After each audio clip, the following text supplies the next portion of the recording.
بسم الله الرحمن الرحيم. الحمد لله رب العالمين، والصلاة والسلام على رسول الله وعلى آله وصحبه وسلم تسليما كثيرا. أما بعد، السلام عليكم ورحمة الله وبركاته. نعم، haray hiɗen jokkitade woni koko fuɗɗiɗen ɗo haray den toro allahu rabbal alamin yo waɗuɗe ɗo golle meɗen hara ko golle wonaɗe gollirede saabu makko e gandi en yewtay sono o sono hollen wonde bani adama si tawi golle makko ɗe moƴƴay haray ɗe duwa yowade ko wiyete kon condition ji. Nam,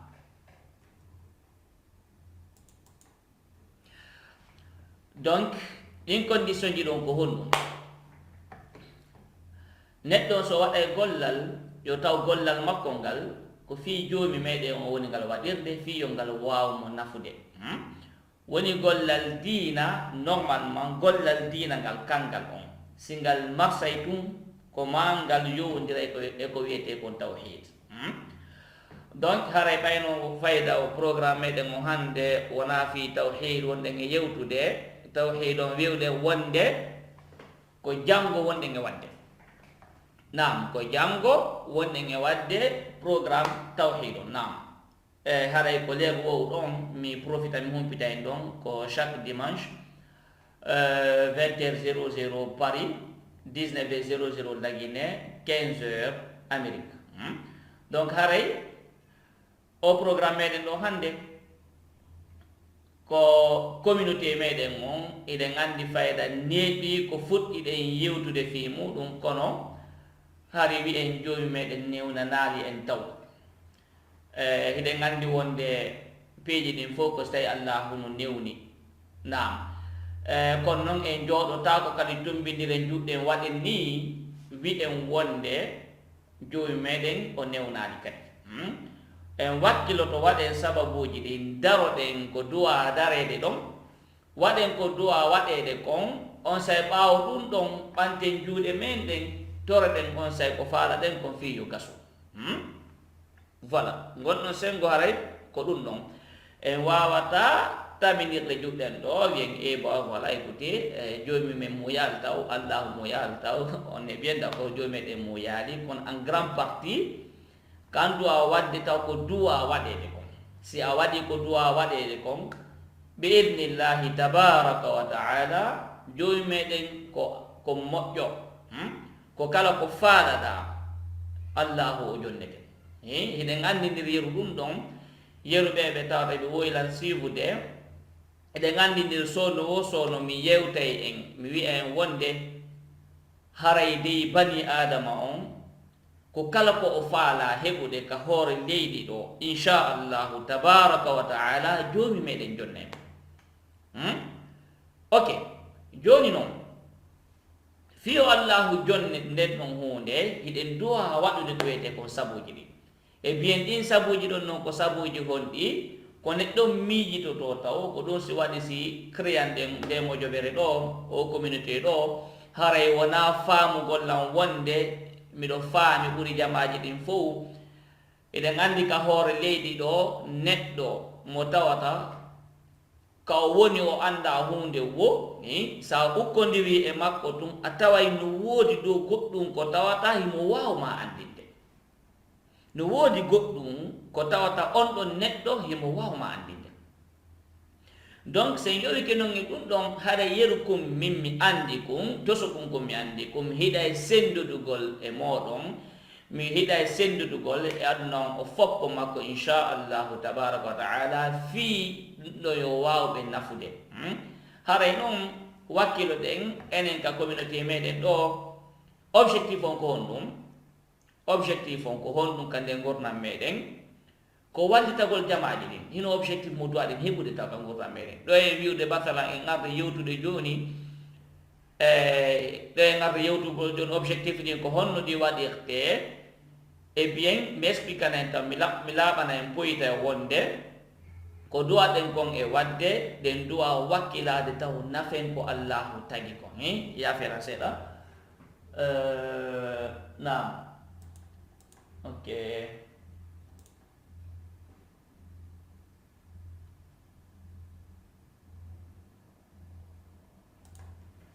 Now,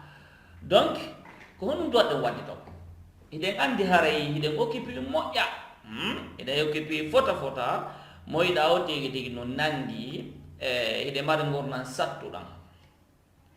buyi e meɗen woten wi en fop kone buyi e meɗen no mbaɗa gurnan ɗan tawata so a daari neɗɗo on no woodi tun ka gurnan makko hunde nde tawata himo faala golluɗe himo faala yo nden ɗon changement jooɗo ɗen moƴƴa ɗo ni min kam mi woni ɗo ka wonɗon ɗo ni wallahi bi rabbil kaaba si a waalike ka danki maɗa on mbiɗeɗo gite maɗa a miijitike no gasa hewtata hay ton si a miijitike tun a anday no woodi hays ko hunde wotere ka gurdam maɗa hunde nde tawata hiɗa hatton jini andugol hunde ko tawata hiɗa hatton jini wawugol hiɗa hatton jini waylugol ka gurdam maɗa sen daari etten piiji tigi tigi wiwɗen ta objectif meɗen on oɗo communauté meɗen ko honɗum haray wona objectif am min tun par ce que hiɗen andi bani adama kanko tun o wawata wadde hay e hunde bani adama on kanko tun o wawata wadde fus na donc haray ko honɗum duwaɗen wadde ko décision ji ƴetteten wi'en ka communauté meɗen ɓunduɗi ka communauté meɗen hakim communauté on en wakkiloto hiɗe mari musidɓe hiɗe mari jajiraɓe hiɗe mari neyniraɓe hiɗe mari kotiraɓe hiɗe mari yimɓe ɓe janggunoɗen ka école ji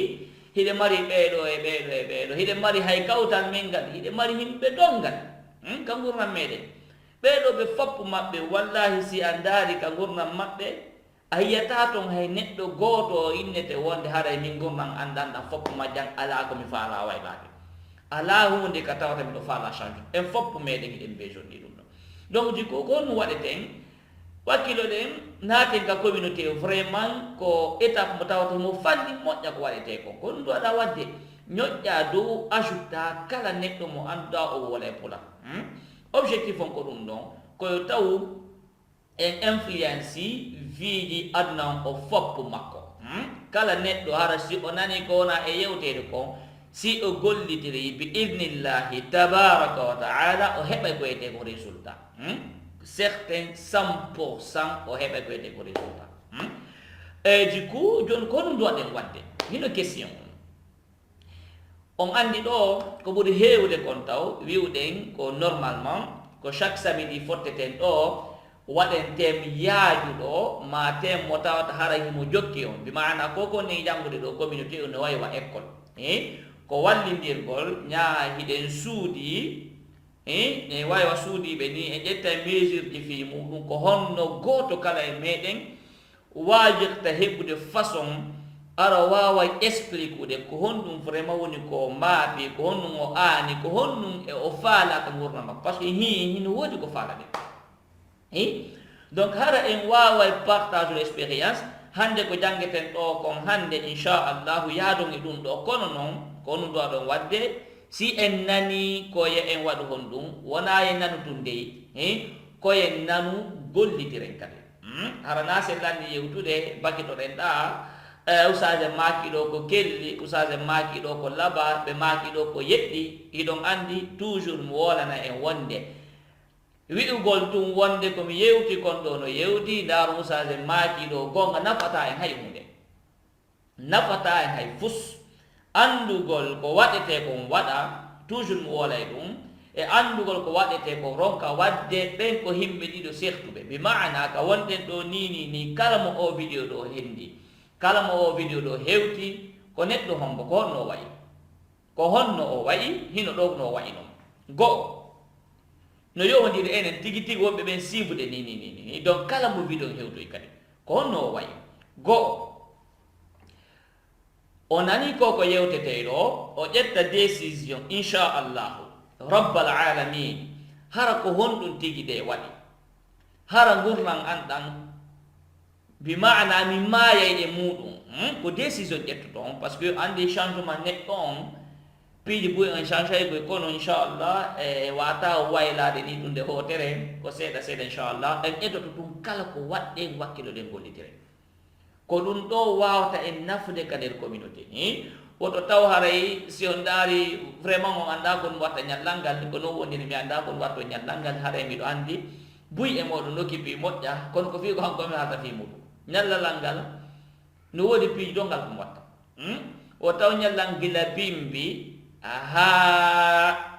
kikiide ma wiye gila hanki jemma ha ɗo ni on tigi no jooɗi mi immo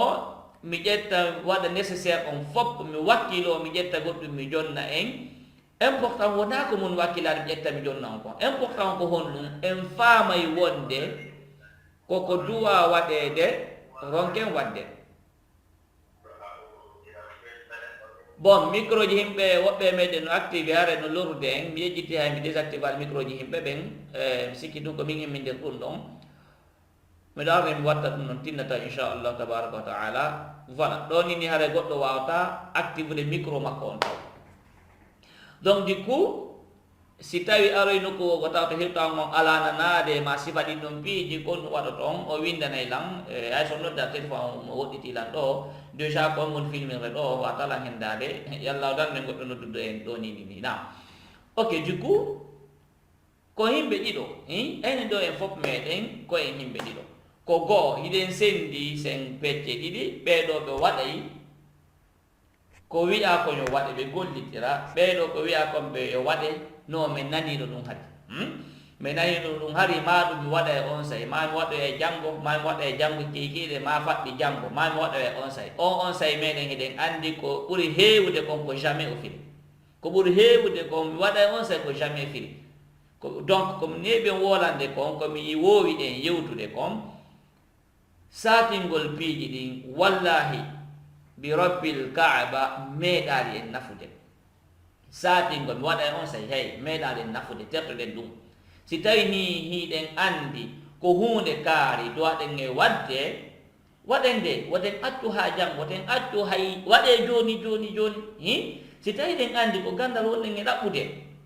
ka a ndaare gurdam maɗa ɗan ko honɗum hatto jiɗɗa ka gurdam maɗa en foppu meɗen no woodi ko hatto jiɗɗen ka gurdam meɗen en foppu meɗen ndaara tawa ok bon voilà écoute hino min komi faala kon komi neɗɗo mo tawata mi janngali fay ko yagal wona langue française wi'irano ma mi janngali mi tiiɗali e muɗum hande noon mi daari mi tawi vraiment ko hunde ko tawata miɗo duwa wadde ene sikkuɗe wonde fiya heeɓi 45 ans a wata wadde ɗum itti sikke ma ko 40 ans ma 35 ans ma 25 ans en fop meɗen hiɗen wawi wadde en fop meɗen hiɗen wawi wadde peu importe ni alhaali kala no gurdam maɗa wonirno hanki yejjitu ɗum no importance on ko hande waɗu ɗum ko duwa waɗede ko hande ƴettu décision ferme holla wonde ɗan ɗo gurdam am wallahi tawa hiɗa décide haysi wonki makinki lutta e muɗum kono noon waɗa e hunde kaari kono no duwaɗe ƴettude sen heeɓi sifa ɗi décision ji ɗo goɗɗo ittata hay ko wonde ni muɗum goɗɗo tawatama ka maɗa tun ayɗa wakkili hiɗa janngude ɗa soomini goɗɗo tawa maɗo ina min de mi ala famde darsuji ɗi onnama kanko de wona famde darsuji ɗi waɗa ha sabu makko yaltaka darsuji sabu makko haɗi wona neɗɗo mo wondama han ko honɗum ƴettanta conseil ji wonɗo surtout naɓoma ha accata gonɗa e janngude kon kono jokkuɗen kono jokkuɗen donc wakkilo ɗen déjà wona jamaji ɗin fo andi communauté on ɗo hey ko needi ko wonɗen ƴettude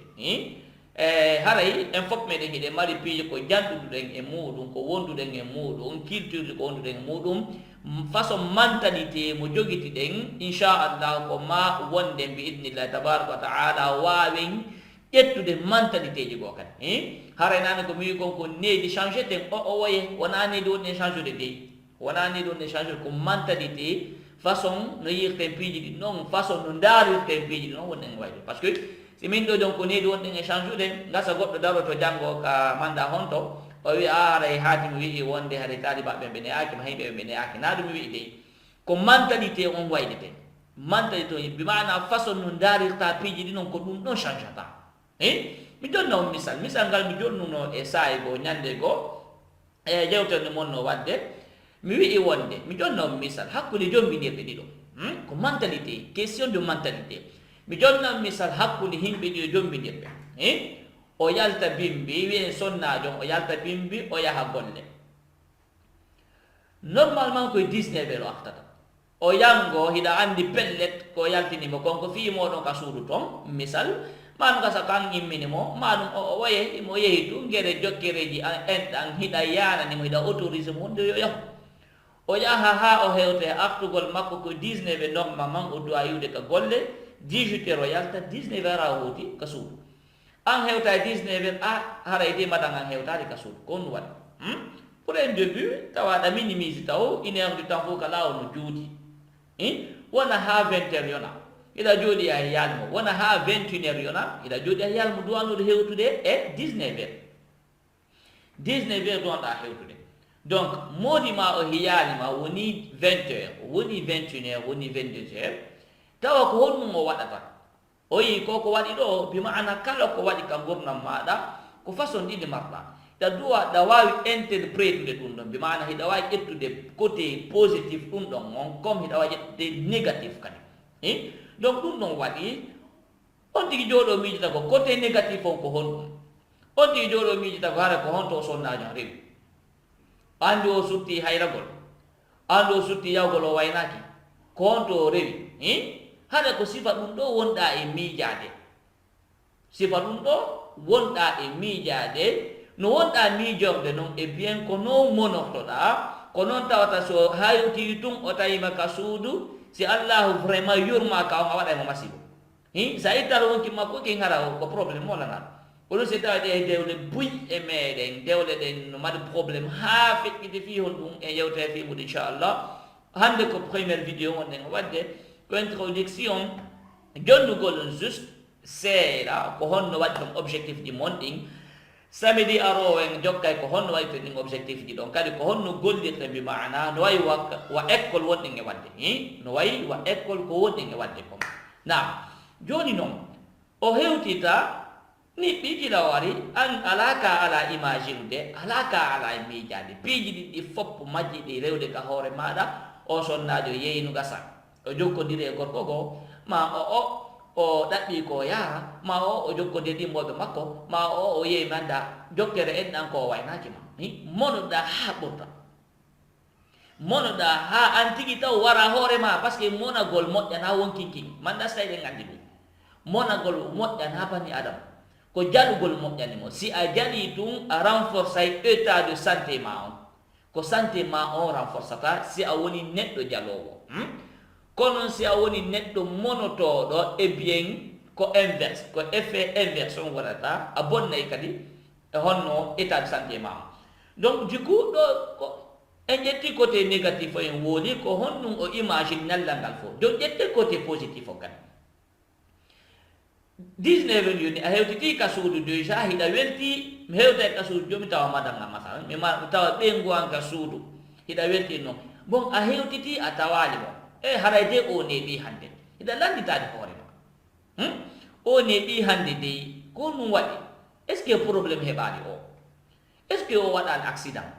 est ce que otowal o bonali accim ƴetta téléphone o mi nodda on daro fi honɗum et puis noddam ha téléphone no ɗani kadi téléphone no ɗani piiji ɗiɗi imaginata haray no gaso heɓi victime he o woni accident ma ɓe o heɓi ko yette kon kidnapping sifa ɗin piiji bon ɓe ƴetti téléphone makko ɓe ɗaninimo ɓe yaadi e makko a imagine piiji ɗin fo ma bon o ɗanini téléphone o fiyon ɗum par ce que imo wonde e goɗɗo imo wonde e goɗɗo goo mo huwodirde on noon e bien o ɗanini téléphone makko o yi ko piiji ɗiɗi sertuɗi donc o côté ɗa sa ƴetti ka tawata ɗon hiɗa maapi est ce que o waɗa l' accident est ce que o masalan no heɓal koyete kidnapping est ce que o nawnali est ce que par ce que goɗɗo nawna e maaya saayi kala saayi saayi wo saayi neɗɗo ala garanti kami jooɗi ɗo mi ala garanti hay si mi moto ɗo mi ala garanti hay hay 5 seconde tawayla kami jooɗi ɗo mi ala on garanti donc ɗa wawi imagine ɗin ɗon piiji ɗi fopp majji tawata sa himo no neɓir wo ɗon ko noon maportoɗa ɗon émotion on monagol e mapagol na goɗum a mapoto sunoɗa moƴƴa enen ko honto yahanina ko honɗum heɓanilam o hino andi ko marɗa ko donc sifa on ɗon so konki baafal ngal tun wallahi a hubbay o hubbay kisam uditanamo baafal ngal o naata gasa hojjoɗa nangamo ka dande hakke fiyon par ce que haade a mapike ani ɓeɗo ɗiɗo na gotum donc hino oɗa neɗɗo ko ƴettiri alhaali go e hino oɗa neɗɗo kanka no ƴettiro alhaali makko donc du coup wiwɗen honɗum koye wakkilo piiji kala ko waɗɗen ka gurdam meɗen effet positif no woodi négatif no woodi ƴetten positif on toujours ƴetten positif on à moins que eɗen andi masalan ko waɗɗi kon exactement ko no woni kono hay ɗum ɗaɓɓu expérience e muɗum ɗaɓɓu expérience e muɗum hay so tawi ni pellet koko miijiɗa kon ko noon tigi wonori no laaɓanma par ce que no woniri e bien ɗaɓɓu expérience e muɗum hara na négatif on tun heɓatani donc haray mi arta e meɗen seeɗa communauté wiwɗen wota goto kala e meɗen ronkan en ɗum ɗon wota ronkan ɗum ɗon famille maɗa on hiɗen mari en fof meɗen ɓen guurey marɓe ɓen iphone gasa kamɓe ɓe wata rajoutude goɗɗo directement par ce que kamɓe ɓe besoin waɗgol wongol admin si ɓe wawa ɓe contacta ɓe noddanan téléphone directement si ɓe noddi ɓe accu message directement oustad hara min miɗo faala waltade jamaji ni ɓeɗon noon en ka communauté e bien kono ko iphone joguite mi waɗete admin isa ya adana e yimɓe ɓen ya ajoutana e yimɓe ɓen ok joni enen joytiɓe ɓen o android en foppu meɗen fayida ko android joguitiɗe gasa wi en 1 sur 5 ma 1 sur 10 ko android joguitiɗe yimɓe sappo kala sa dari téléphone maɓɓe ɗin ko android ko goto gasa ƴettata toon ios iphone donc yaha ka communauté ndara ka neɗɗo mo tañɗinɗa normalement o nana e pular jonnumo anda ko ndi on ɗo nafitokta e muɗum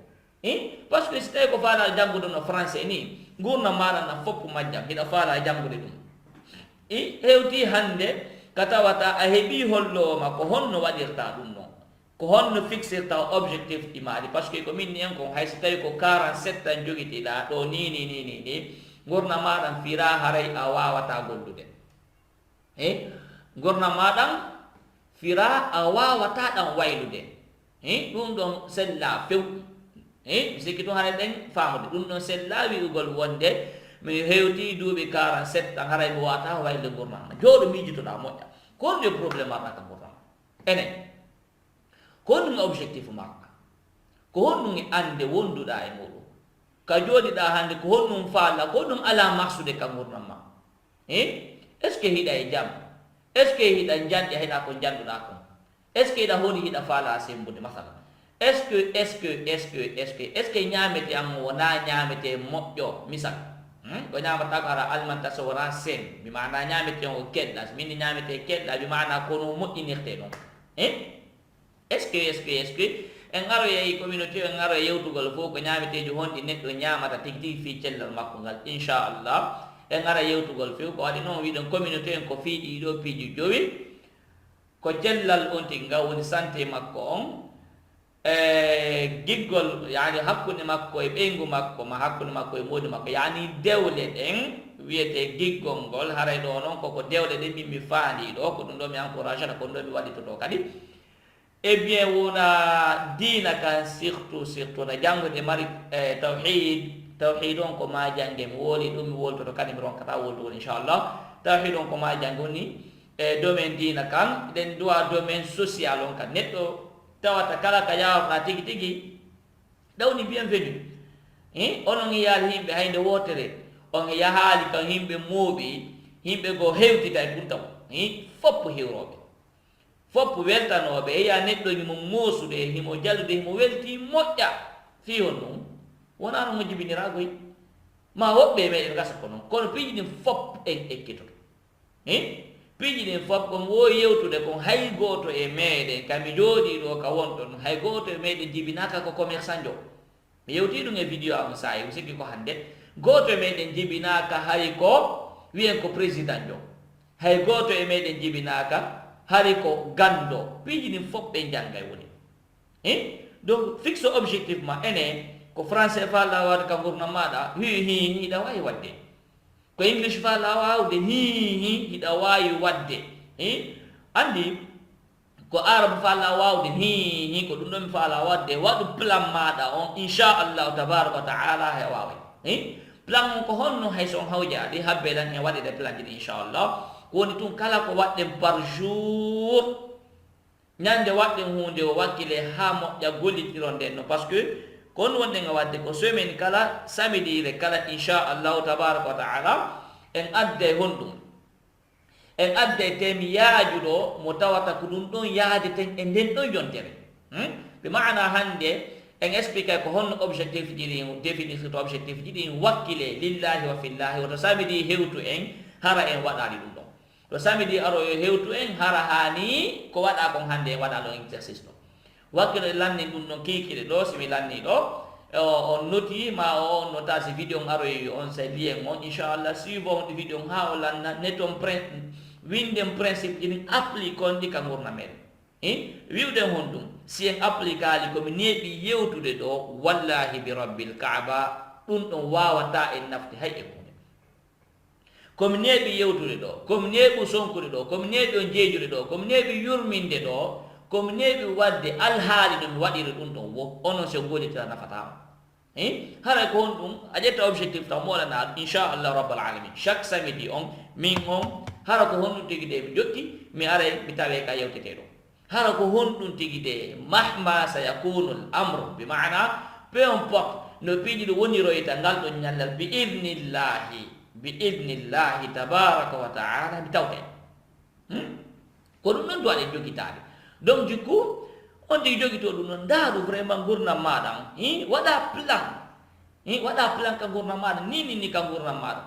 say ka neɗɗo tuma goɗɗo yima o masalan hiɗa ronki tun hiɗa ronki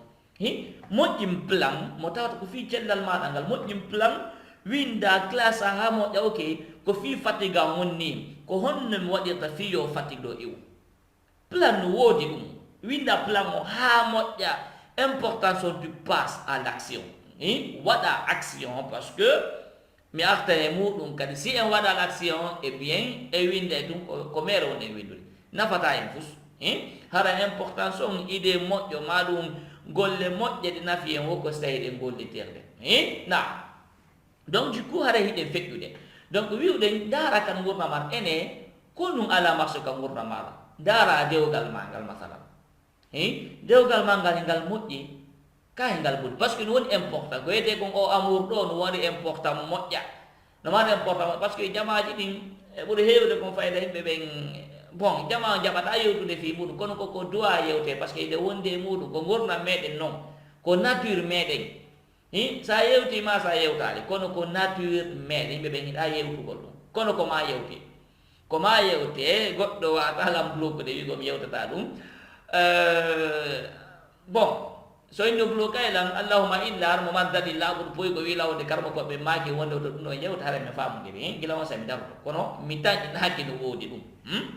voilà gandalal ngal no fanɗi kono mi taƴƴinaki ɗum no woodi ok donc du coup on tigi miijito ene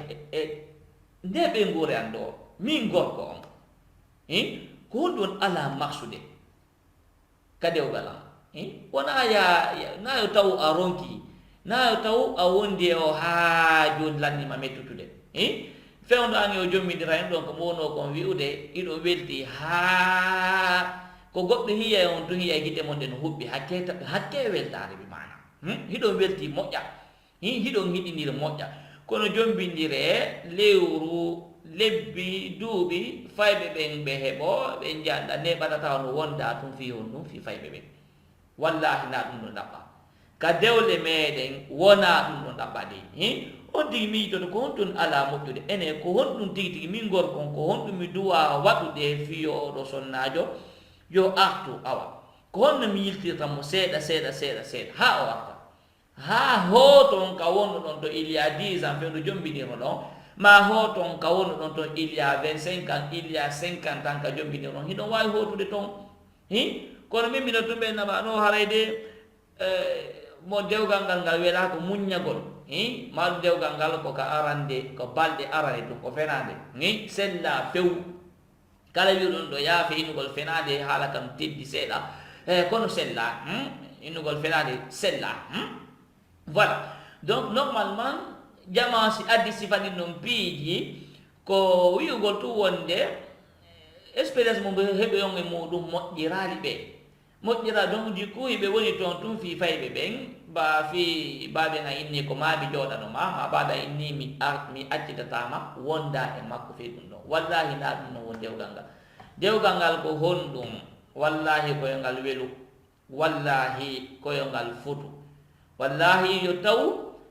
a yaltay ka yaasi ñallangal ngal fop maggal hiɗa lakka hiɗa kurku no hiɗa waɗa ko waɗete kon fof hiɗa buɓɓe hiɗa yaaɓe hiɗa duñe hiɗa yenne arta ka suudu tun no hewtira ka suudu vraiment haɗa weltoto ande tun ko ka suudu ma fottuɗa taw hare vraiment hiɗa welti wallahi kono noon si tawi ala wata ɓuttude ka yaase e bien ɓuttata ka suudu kadi wona fayɓe ɓen wona ɓengo maɗa ma wona moodi maɗa ko tan a molanaɗo donc on ti ndaara ko honto woni masalan ko tawata no barmi seeɗa ɗum ɗon no ladi seeɗa en ara yewtugol conférence no woodi ñande spécial ma yewtetegal ko honɗum gorkon duwa wadde vraiment ko honɗum sonnajo duwa wadde en yewta laɓɓinen pos bi idnillahi tabaraka wa taala si en woni e ngol ɗon laawol tum en heɓe fayida bi idnillah ko honɗum duwaɗen wadde par ce que no jeeya ko ɓuri soñjude ɗeɗo dewle meɗen on andi mentalité sonnajo mentalité gorko wona gotum duhiɗo mentalité makko on e mentalité sonnajo wona gotum goyi wona gotum kono andirte noon ko fiyonu probléme ji no wondi hakkude maɓɓe ok ko fiyon num probléme ji no wondi hakkude maɓɓe voilà ko fiyonu probléme ji no wondi hakkude maɓɓe sonnajo waɗa goɗɗum gorko on ƴettira façon ngo wona probléme wolana ɗum nden ñande wiyen jawron ka waɗude ka suudu sonnajo noon hara wiyen ko moƴƴingol o eɓɓuno ko moƴƴingol o farano yaaha kono noon ƴettitira façon ngo fiyondu par ce que a andal wonde sonnaɓe ko ni ɓe wayi donc ƴettira alhaali goo ɗum ɗo wona saabu haa nden ñande ɗum ga saron ka heltade mone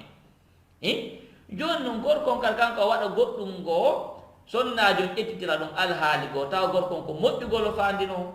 kono ɓay ɗum en anda en sendidira mentalité en anda ko honno sonnajo miiji toxta en anda ko honno gorko miiji toxta kadi e bien confrontation waɗe ka dewle hino fiyonno mi wiɗi wonde ka communauté meɗen hiɗe besoin yimɓe par ce que ɗiɗo piiji ɗe wawi accude kono ça dépend de vous par ce que komi wiɗi ko min inchallah on ti wakkilo to jooɗo ka julere muɗum ɗo bi idnillahi fi kala on ti hara no ronki wonde moƴƴa nder ñallal ngal kono mo wakkilo to mi waɗa hara ko wonde komi force mi udita guitta nden fijo mi wawdanade komi force mi udita guitte ɗen simi yalti ɗo hara miɗo gongi moƴƴa voilà donc du coup mi wakkiloto ɗum ɗon mbete mi tawta kono onon ko honɗum wawton wallitade ɓeɗo ɓiɓɓe julɓe ko honɗum wiwɗen wakkile ɗen rajouté jamaji ɗin ka nder communauté meɗen donc haray joni arayn ka objectif ɗi meɗen aray ɗon mi heɓano tan moƴƴa par ce que mi heɓuno tan fota bon du coup mi windanay noon ɗum ha e moƴƴa wona no woden janggir noon ka arabu mi winda noon ha moƴƴa ara explique ko to ha fota kono mi ɓaali tan donc du coup koye kaye ɗiɗi mi windi ɗo notwoyi seeɗa grande ligne on tun ka tawata mi wawa en ɗum explicande seeɗa fiyota en luppu mi mana fiyota en diwu étape ɗi duwaji waɗede ɗi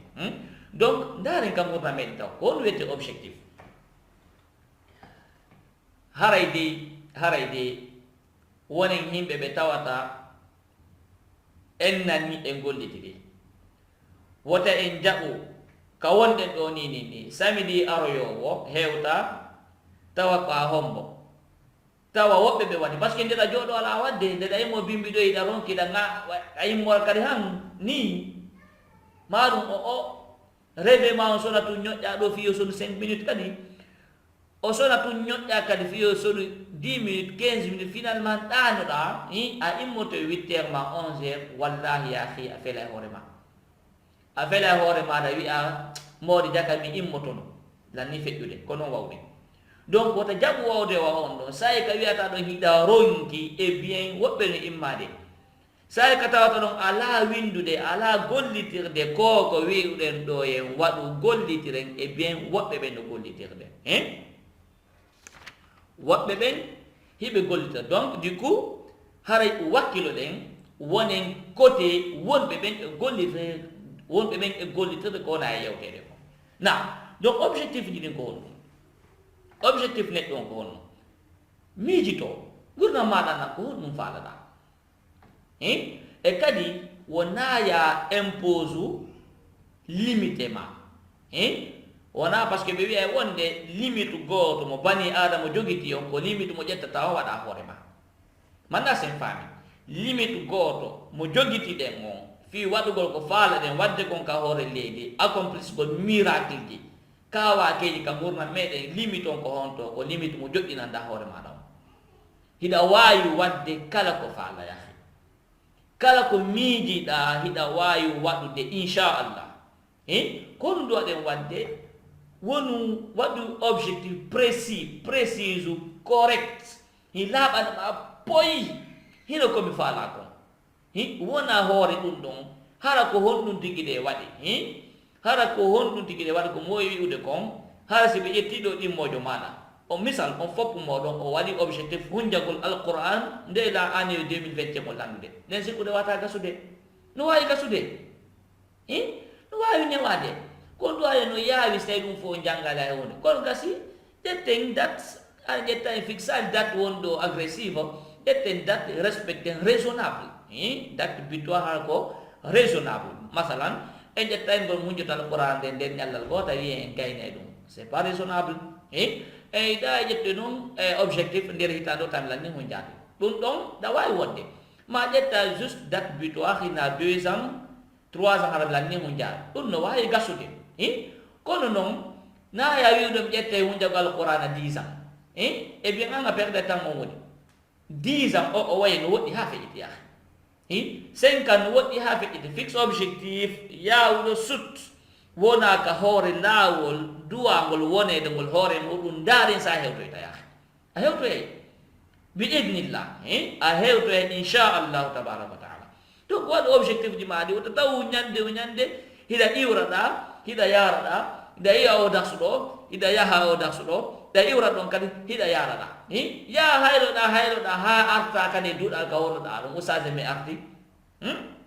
kono jokkuɗen wonɓe objectif jokka ko duwaɗa e wadde kon kono ay si ma pinan inchallah kono mi landi on ɗo nini ni kala ko janguɗen winden gollitiren se waɗi objectif ji mon ɗin wona wi ɗum ɗo de no satti est ce que min mi waway ɗum o woye waɗu ko hoore ma allahu jonnete kala ko faalaɗa ene ko hunjago alqouran faalaɗa e nder duuɓi ɗiɗi wi ko ɗum ɗo mi faala ko wawgol wowlugol arabu laaɓa poyi maɗum woola arabu maɗum mi nana arabu on ko ɗum ɗon objectif an o e nder 2 ans e ben hiɗa wawi wadde e nder ennan hiɗa wawi wadde ɗum yo tawi ɗaman objectif laaɓuɗo ko est ce que ko honɗum faala e janngude est ce que ko golle maɗa masan ko gollata to golle maɗen a hiɗade buy e meɗen iɗen andi buy e meɗen golleɓe ɗi entreprise ji finalement a sakkitoray accitugol maɗum o wona to wakkiloɗa wona e muɗum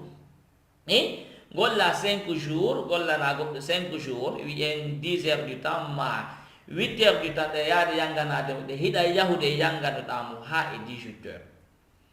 toute la semaine 5 jours après hoota famille maɗa on hay goto anda ɓiɓɓe maɗen hiɓe janɗuɗe hiɗa nawyude an kamɓe ɓe janɗuɗe golle maɗe no nanguma golle ɗen hiɗe nanguma ala e andude hiɗa jokki ñande o ñande hiɗen yahude tun hiɗen wallitade goɗɗo goo réalise gol objectif ji makko ɗin hiɗen acci hoore meɗen par ce que mi laaɓana en poy immago yahugol gollana goɗɗo e entreprise makko hiɗa yahude waɗanamo golle makko ɗe ko objectif makko on wonɗa réalise ude haɗi waɗa ko mako haɗi enen waɗen komin ko haray ɗo mi fandaki jamaji ɗin fof yahu janggo dampa karmo ko mum honno dampa onno patron muɗum na ɗum mi wi'i dey gonɗum mi fandi ɗo hiɗa gollude heɓ objectif ji maɗum une année ma 2 ans ma 5 ans 10 ans mi ala gollande goɗɗo gollana hoorema tu reste à la maison wonda e fayɓe ma ɓe janɗi ɗon fiji ɗon itti sike ɓe guma kadi ma moodi maɗa ɓe wawi wadde ɗum kono si tawi ɗe wakkile waɗugo 5 jours ka golle 2 jours ko on watte 2 jours sikkuɗen e wonda e ɓe gurani o 2 jours o iden ngafde ka suudu kadi waalo den ɗano den hiɗe ronki recharge en batterie meɗen on may waɗen esclavage yagal 5 jours kadi par ce que ko ɗum mi wiyata min ko wi ko nane ko ɗum ko mentalité ko ma heɓon mentalité sifa mentalité mo mi mari on fiipiji buy en wawa waylude fiipiji buy en wawa waylude ka gurna meɗen ko mentalité on change ten taw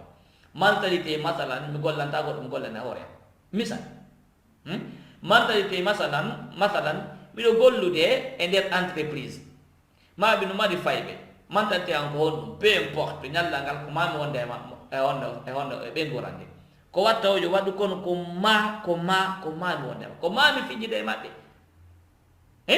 ko ma fijjiɗon e maɓɓe ko ma fiiɗon e ɓeygu moɗon e moɗi moɗo payte par ce que famille on c'est très très important famille on y a pas plus important si feƴƴi wi en ka dina ko anno dina kan ka artinte kala ko woni e muɗum famille waluma e to si dina kan ari tun koye famille yawto on second ko dina kan waɗete fawete o taw non si famille ara non si cellal ara non ko arata o ara si jawle ara kala ko arata ko tuɓa dina kan fayu ari waali laaɓi poyi wo so waɗen goɗɗum ngo donc gurna meɗen hiɗen mari ko faala ɗen goto kala e meɗen yo miijito wota jaɓu accu wote waaloɗan ɗen ɗo ha samedi hewta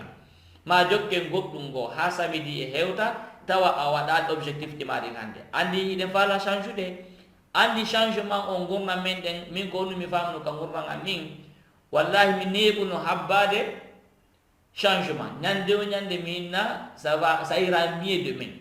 janngo wayloto on say wayloto on say imi yejjito taw wonde koko mon wiwde wayloto janngo e bien futur o ñande o ñande himo ɗo e ngala andude ñande o mi waɗa e hunde kaari on say hunde kaari hontuma waɗande on say ñande o ñande on say ono ɗo hiɗa e on futur ɗon ñande o ñande on vit dans le futur koka futur wonɗen kono en ngala sowde en ngala andude ñande o ñande mi hunjoto alqouran on say usage mi janngoya on say mi dartoya on say miɗo ɓamta soji ɗuuɗi donc mi artoya on say on say ɗon yaahi yo allahu newnane kono ko noon ɓuri hewde ko accitirta piiji ɗin ko noon ɓuri hewde ko accitirta piiji ɗin donc kala ko waɗeten koko duwaɗen wadde maintenant ko joni waɗeten woten accu ha janngo en change e mentalité fe donc wonen côté yimɓeɓe tawata inchallah haara ɗe hiɗe deesiɗi hande ɗo e samedi arowo en waɗi objectif ji ɗen en andi ko nu faala ɗen ko objectif o mo marɗen ko honjagol alqouran marɗen ko janngol english faalen ko janngol arabe faalen ko janngol informatique mi faala ko janngol médecine faala ko heɓugol ɗum ɗo ko heɓugol ɗum ɗo ko heɓugol ɗum ɗo winda fof yani anda exactly précisement ko honɗum faala taw hiɗa andi taw ɗum ɗon hiɗen andi mi sifonoto ɗo joni ko honno objectif waɗirte en 5 étape ɗi joyi ko honno objectif de waɗirte ko ɗum ɗon wakkiloto ɗen jokken samedi aro noon si hewti ɗo après anden noon ko honɗum woni étape suivant on kadi étape suivant on étape hikkuɗo ɗon on ko étape hombo kadi hikkata ɗon joni noon si tawi an a jooɗike a ɓaariki a jooɗike a ɓaariki a inni a laata windugol objectif ji maɗa waɗugol objectif ji maɗa ɗin hiɗamat noon tan jooɗanogo goɗɗo 9 heures du shift 9 heures du temps gollangol goɗɗo aron kadi hoorema 30 minutes fi gurnam maɗa ɗam yaahi hara ɗayni tike dey ala ko ɓuri wonde important ɓuri hoorema taw ɗo a yawde wallitagol goɗɗo ko hoorema taw woɗɗa e wallitade donc wote jaɓu samedi on hewta ɗo e ɓe samedi on hewtade hande de conférence no woodi koye wakkilo tawiɗen ko goho ɗimiten mungel ko hondu yo taw exercice mo waɗɗen on ɗo hande on fof on waɗi hino on change on say si ma ɗum ko probléme molana ɗum par ce que nde ñande hewta wiyen joni ok objectif ɗin ɗo sa en feƴƴino ɗon joni noon hino ɗo ko duwaɗe wadde kon ko étape ɗo duwaɗen suivre ko étape ɗo duwaɗen suivre ko étape ɗo duwaɗen suivre oyi donc en waylo toon seeɗa seeɗa koyo en waylo seeɗa ha tawa waylagol ngol ɗuuɗi ko en change seeɗa gollitiren ko wiyete kon effet cumulé on may gokkum inchallahu tabaraka wa taala en ɓantoto a ɓantoto bi idnillahi tabaraka wa taala si a woni neɗɗo discipliné ɓe mana neɗɗo marɗo emploi du temps neɗɗo marɗo objectif neɗɗo marɗo anduɗo ko honto suti hana immike bimbi tum ƴetti gosorru looti hunduko ko sulmike yaari ka golle en vitesse arta kikiɗe jooɗo ɓaaro focco ɗaɓɓita télécommande commande télévision ɗon 3 heures du temps 3 heures du temps waalo immo bimbi dawa kadi imo bimbi dawa kadi c'est pas du tout normal, c'est pas du tout une vie na gomna na sifa ɗum no faɗi ñeɓude télévision en wiyaali wonde wota en ndaaru bien vrai que sa ndaari ko ndaaruɗa o toon wonde a puyɗayi ala wiwde ɗum noon kono noon sa ndaari a waɗi golle ma ɗum a puyɗay pelleta a puyɗay par ce que se ndaari les américains en général moyen on ɓe ndaara e télévision 3 heures par jour mandas ɗon andi ɗum moyen chiffre moyen généralement yani 3 heures par jour ɓe ndaara e télévision des américains donc 3 heures par jour da ndaarde télévision à 60 ans hara ndaari télévision 9 heures de ta vie 9 ans de ta vie manda se nani moƴƴa heɗuɗe moƴƴa 3 heures du temps mo ƴettata ñande o ñande dargo télévision à l'âge de 60 ans ndeɗa heɓa duuɓi capanɗe jeego a taway a waɗi duuɓi jeenayi yeeso télévision hiɗa ndaarde duuɓi jeenayi subhanallah duuɓi jeenayi na nefo mo adeyi duuɓi jeenayi hiɗa ndaarde télévision ka gurna maɗa duuɓi jeenayi yaahi mi wiyaali wota hen ndaaru few no woodi no gasa bon minata hen wota e ndaaru ma e ndaaru kono ndaarugol ko boyɗugol ça dépend ko ɗum ɗa ndaaran tigui ça dépend journal on ɗa ndaarde ko konngudi karmo koye ɓoɗa heɗade gasaɗa ndaarde goɗɗum ngo fi améliorgol english ma o ma français ma o ma allemand ma o ma chinois ma o ɗa wawi siba ɗum ɗon waɗugol ko fi formation maɗam andiɗa jooɗiɗa ndaarde wona arabe ono wonɓe janngude arabe ɓen on profita e ɗum maddana on série ji inchallah boyi ko tawata on wawa e heɗade biidnillah permis taw moƴƴa moƴƴa tawata nde ɗon ndaara on progressay na hiɗen ndaarde tum hiɗen jooɗi ɗo masalan hiɗen ɓanni wona gasa poren chipsi ɗo hiɗen jooɗo hiɗen ndaara télé hiɗen ñaama ko ɗum ɗon golle ɗen jooɗo ɗo e chipsi ma ɓanno gasa plito al molanal ngal bani walla carton molana ɗo pizza konti jooɗo o ñaama o yara ha rendum heewa o waalo rendum janɗa nde andi ko noon rendu janɗa on say normalement tawa imo ronjo rendu cippo et voilà donc du coup accere noon joni mayin ka objectif ji meɗen wiwde wonde harendu woori piiji ko tawta eɗen duwa respectude donc hunde arandere nden ko holɗum lande hoore moɗon première question o lande hoore moɗon andi ɗo ni en lanni supposons en lanni inchallah mi wakkilo to fiyo vidéo ko hewtu on le plus tôt possible kono mi anda hay so kon enregistré ke par ce que ko mi anda so kon enregistré ke tigi tigi o miɗo mi utilise noon façon gono mi waɗira mi anda si marsi si marsale haray bon haray alhamdulillah na donc question hombo go adoto ɗon landade hoore moɗon taw acce mi dara ɗo voilà ɗo ni ko duuɓi jelu wonɗen ɗo ni ko 2021 wonɗen miijitoɗen moƴƴa ene miijito ko honɗum falɗa heɓude ko neɗɗo hombo falɗa wonugol ko honto falɗa e yahugol masalan ko honɗum objectif maɗa on miijito moƴƴa e duuɓi sappo aroyayɗe ɗin ko hombo falɗa wonde duuɓi sappo wallahi duuɓi sappo jamaji ko ɓuri heewde kon ko ɗum si honno pensé de français go ɓe wi'i wonde enen en sous-estimayi en surestimayi en nan kono sous-estimen 10 ans manda si tawi en andi goɗum no firi surestimé on tigi wiya en nan hara miɗo wadde goɗɗum no hara mi foori hara mi kelɗi e ɗum ɗon miijiɗo tum sa desiri ñande o ñande mi jangga hunde wotere mi jangga kalima goto par jour wata ƴettu kalimaji ɗiɗi wata ƴettu suratul ji sappo wata ƴettu page ji sappo ƴetti demi page ma bindi 5 maɗum 7 page maɗum yontere honno 7 ligne fala yude maɗum 15 ligne woni page goto on waɗa objectif maɗa ñande o ñande jokki kunɗon ñallal ngal kala ko waɗi wo ko waɗi hara ko honɗum tigi de waɗi hey hara ko fatude heɓuɗa ɓay ko sikki ko ɗon hatte hara ko fatude heɓuɗa maɗum a nawnu maɗum mi anda ko honɗum e honɗum e honɗum e honɗum excuse joguitiɗa wota ronku ƴettugo 30 minutes ma 1 heure du temps fi 10 ans ma wonɗo arde on uma kam fi ennam ma wonɗo arde on ko enna wonɗo yewde fi muɗum taw andi sa waɗi hunde ka sa ƴetti page goto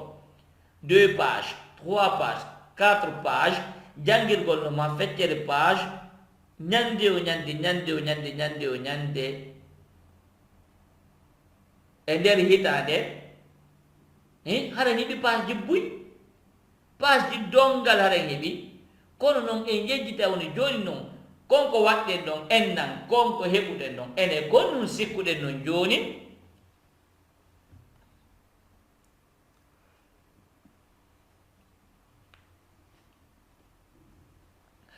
konno sikkuɗen noon joni accemi ndara leeron ɗo ok konno sikkuɗen noon joni si tawi a waɗi progrès 10 ans hiɗa wadde progrès ɗuma kam enna hiɗa wadde progrès a faami wonde a andi a faami wonde a andi hunde kaari andi hunde kaari joni konno sikkuɗa noon kadi konno sikkuɗen si en woni e ngolɗon laawol e nder duuɓi 10 na e neɗɗo goto yake tawa nani wawɗa wonani wawɗa on sey ko ƴetten objectif miijitoɗen premiére des choses ko woni waɗeten taw jooɗo winda e nder duuɓi 10 wonɗi arde ɗin ɗo oto en yejji duuɓi 10 wona ko woɗɗi miiji to e duuɓi 10 ɗo o lanɗo meɗen laamiɗo laggine ɗo na 2010 o laami na 2021 ni 11 ans suppose on gila 2010 haɗa jooɗiɗa wadde hunde kaari ñande o ñande yahi goɗɗo lamtami mo siɗa wawi ɗum ɗo ɗo nini ko 2021 wonɗen 2030 hewtay ɗo tawa hani hiɗa yaha o darsuɗa hiɗa yaha e oɗa min finike nde ɗo deftere min finike ndeɗa kadi hay woteɗa hunjaki hay woteɗa a wawata tindinde goɗɗo deftere wotere ala ka hoore ma hay wotere en jogitaki kono noon mi jangi juuɗe oɗo kalmo kojo hay gooto deftere muɗum a hunjaki no gasa e jusu ammama jusu tabara hunjaki donc ko ɗum noon fatɗen change ude donc 10 ans ma wondi ɗin arde ɗo ɗi duuɓi 10 wondi arde ɗo windu kala ko faalaɗa yaake windu kala ko faalaɗa inchallah duuɓi 10 si tawi hiɗen wondi bi idnillahi tabaraka wa taala tawa eɗa wondi e ɗin piiji ɗon waɗen ɗo ni ko wiyete ko enen ka meɗen humidiren juɗɗen ni kolli ɗin si au conditionnel j'ai très bien conjugué mon verbe au conditionnel si on waɗi tun ko dowa waɗede ko 10 ans ma 50 ans objectif mo fixe ɗon mo 10 ans si hewti on tawa heɗo wondi e makko bi idnillah on tawayi on henɗike mo tawa hay on feƴƴino ɗon kono si en jooɗike tun jangden wonde accen wonde waɗen wonde ronken wadde wonde ko probléme wonana ɗo 10 ans hewta jom 2030 tawa en ɗo mi walnon gol 2030 tawa en ɗo en gasa haɗa de wonde en taway haa ɗo ni inchallah hara hiɗe wondi kadi en taway haa ɗo ni hiɗe wondi e yimɓe hakkunde meɗen tawata hani ɓe wawi wakarande lawol hande woto en jaɓu ɗum ɗon woto en jaɓu wonde ɓen ɗon fes déciden ɗo hande janggo ƴetton vraiment tan et puis to wi'u kadi mi wata hunjede alquran so tawi tun hiɗon faala wadde ɗum ɗon winde kala ko faallo wadde winde hey limite en ala nde hoore nde ala limite gooto mo jogitiɗen mo ko o mo ƴettata fawa hoore ma limite fus en wonda e muɗum donc windu 10 ans mum ko honɗum mi faala miɗo faala neɗɗo wonɗo hafiz miɗo hunji alquran on nde foppo mayre ka hoore am miɗo hunji nde alquran ar hay miɗo hunji hay numéro je mayre on ayije nde foppo hay miɗo hunji numéro je on miɗo wawi wadde ɗum ƴetto objectif kono gonɗo waɗa wadde ko waɗugol c'est très important objectif maɗum miɗo faala wowlude haala arabu kam wa pular an on ene sikkude ɗum gasata no wawi wonde no wawi wonde miɗo faala wonde français an o wa pular an no wawi gasude ma o miɗo faala hunde kaari miɗo faala hunjade ma miɗo faala wonde neɗɗo molanaɗo ka dina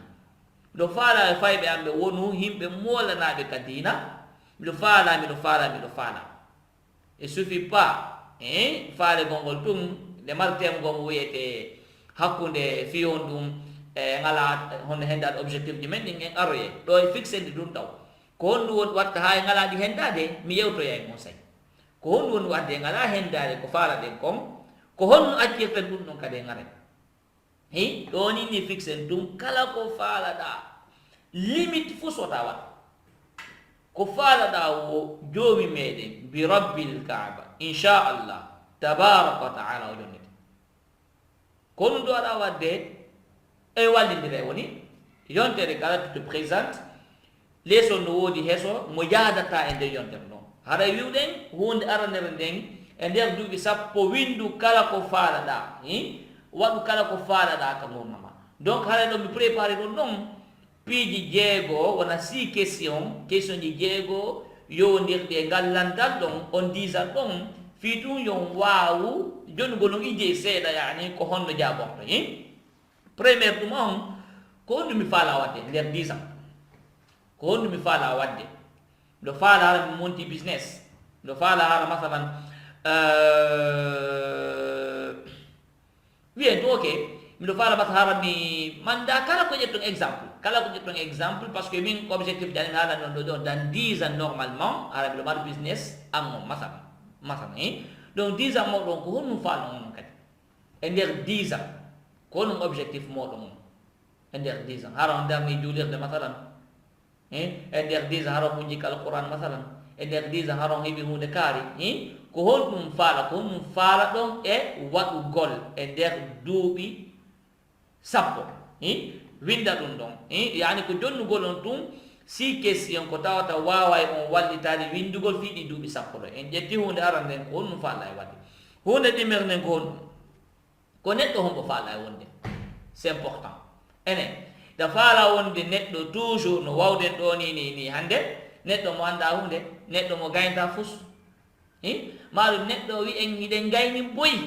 kono en gayna ko yoni wiren noon ok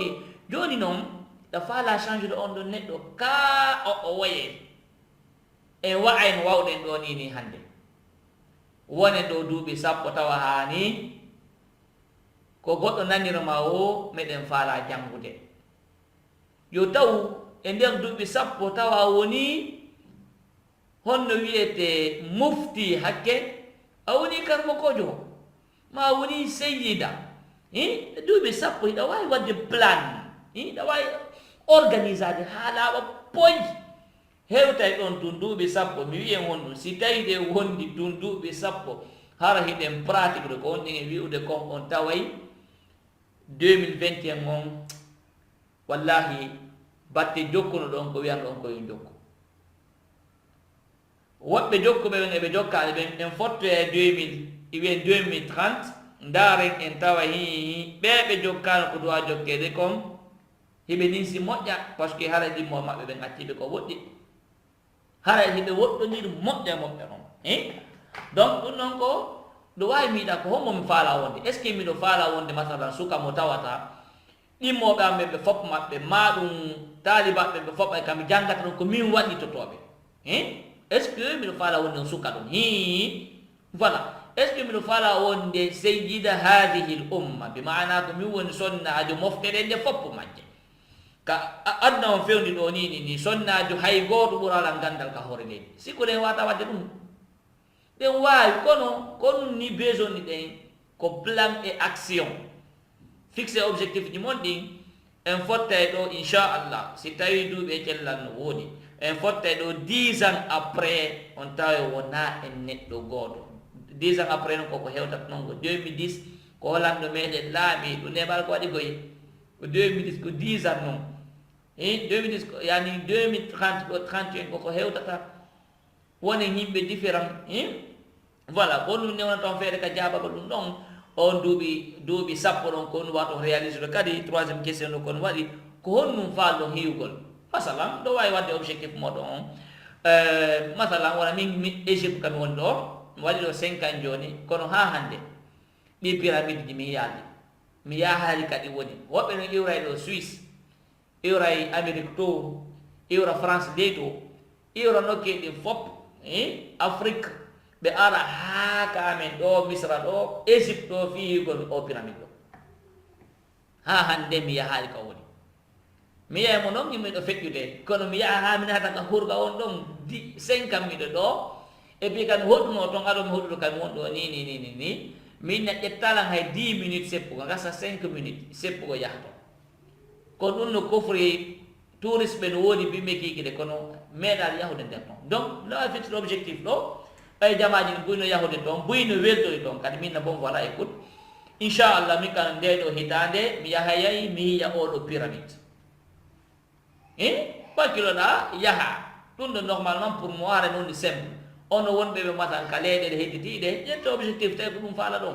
est ce que ɗon faala yigol pyramide on ɗo est ce que ko tour de fait ɗon france faaɗon yiyoyde yaw yiyoymo est ce que ko white house o maison blanche on faaɗon yiyoyde est ce que mi anda ko honɗum e honɗum onti ko honɗum faala ɗon yiide gurdam moɗon an ko honto faalɗum visitude ko minni on kon sino waɗde objectif ji men ɗin itte limité mon bani adama ko limite mo waɗi hoore makko on kon limite ɗon o jogiti kon limite ɗon tun blokata on donc waɗe wastayi en ala limite ko minni en kon fotten 10 ans après fotten daren est ce que ene hatim 2021 hatim 2030 est ce que ko neɗɗo goto so tawi mi jokki komi jokki kon ha hande ko na noon neɗɗo goto so tawi mi engagé ke e objectif ɗi clair et précis mi yahani ɗin ɗon wonta goto on sey wonta goto donc ɗum ɗo woni landal go kanko tawta ɗo wawi landade hoore moɗon fi wallitagol on ka mbiɗo wonde e nder 10 ans on ko honɗum faala ɗon hiwgol ande wiwɗen ko honɗum faalɗa wonnugol ko honɗum faalɗa waɗugol ko honɗum faalɗa e hiwgol kadi e kadi ko honɗum faalɗa heɓugol e voilà gandal faalɗa heɓugol ko mi anda ko a faala dardude suudu ko leyɗe faalɗa suudude ko ɗum ɗo e ɗum ɗo e ɗum ɗo e ɗum ɗo wiya matériel on joni ko faala ɗen kon joni ko honno ɗum no heɓorta dans 10 ans ko ɗum faalɗa dans 10 ans ko honno yeɗɗa compte ma bancaire ko ɓuuri jeɗu won ton dans 10 ans dans 10 ans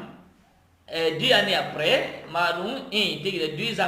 ans après hara ko honno wawɗa ene hara hani hiɗa woni ka wonnuɗa hani masalan hiɗa sirude paɗe hani exemple hiɗa lotude otoje hani exemple hiɗa wattude otoje wattude oto na probléme est ce que hani kadi ka apparenté ka métre oyi ko ɗum on tigi darata donc du coup waɗa objectif ma dans 10 ans woni métre on ɗo ma ɗum dans 10 ans haɗa mi walli ni sirugol paɗe ma dans 10 ans nami sira sido hande kam mi tokkata paɗal goɗɗo ma ɗum dans 10 ans kam woni gollude ɗon ni hana mi change dans 10 ans mi doginta uuba masalan ɗa wadde ɗum dans 10 ans mi doginta uuba dans 10 ans mi waɗata dans 10 ans mi waɗata dans 10 ans ko ɗum ɗo mi faala ɗum ɗon ko hono heɓorta yejjite ɗum ɗo ni fixe tum objectif maɗa ko honum faalla woto haaji mumen woni hay hunde ko honno heɓorta mi sifanote laaɓa poy mi sifanote plan précis inchallah ko honno yarata ha hewten ɗon mbi idnillah tabarakata onti winde ko honɗum o faalete heɓugol kadi e nder o 10 ans ɗo e hewtude andi ko duuɓi sappo so en jooɗi ke ñande bon mi waɗa e on say janngo on ko noon ñalla neɓata 10 ans on tawima ɗo tawa gasa e leyboye dano e yalti ga gasa wamen juuti tawi ko accito ɗo waare ma ɗum gasa uginike 10 ans après yo taw inchallah no hewtude hara en waɗi goɗɗum profita ɗon mi humpita en kadi fi waɗugol exercice physique on haray wi'i wonde no mari nafooreji moƴƴa accem da ɗo ko ɗum tinna taw inchallah on to mawso woni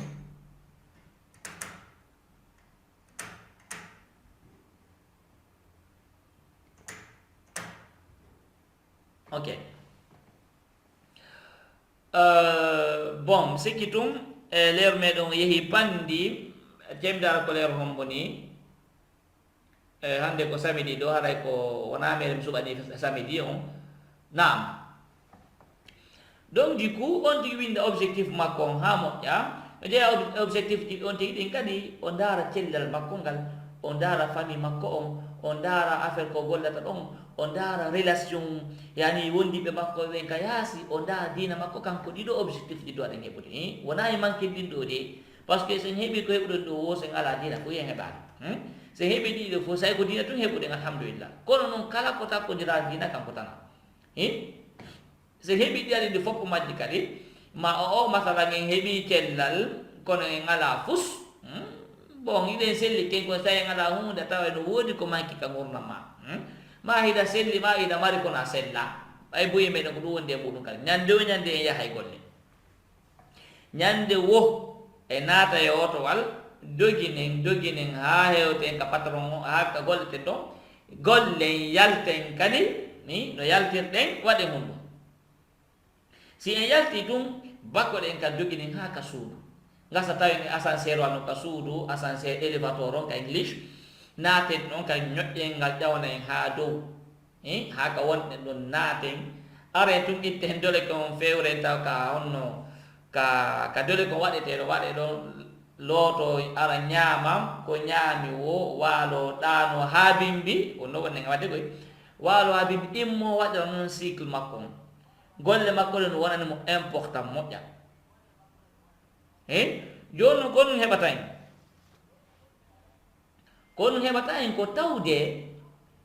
on ɗon neɗɗo noon joni ko on cycle ɗon o jokkata o wona e ɗum ɗon himo wakkili himo gollude himo addude fayɓe ɓen famille on yo ñaamu ka suudu ɓen no janɗude o ala tan maɓɓe hay hunde himo jokki tum hay tan fi waɗugo sport fi makko ala hara wakkilo ɗen nden ɗum toɓɓere moƴƴa ko wiyete ko sport on c'est très très très important woni muhimmu jiddan ko ɗum si waɗi e nder yew communauté meɗen ɗo no gasa hawnaki lundi mercredi vendredi kala mbaɗa e vidéo laaɓu kum poyi komi hollata en wata wadde ñande ñande vidéo ko hollugol ɗum wonde ɗeɗo balɗe tati o hiyalan kam watta ko honno mi finirta bimbi fiye ndaaru enen kadi si en wawa wadde ɗum no ka gurna meɗen atten ɗanagol ha e 6 heures ha subaka on noddine maƴƴen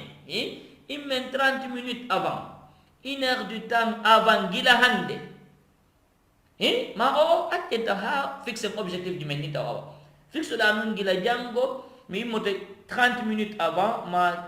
maɗum 1 heure du temps avant waɗa ko duwaɗa wadde kon objectif maɗa on tinna ɗo e pay koko yimmade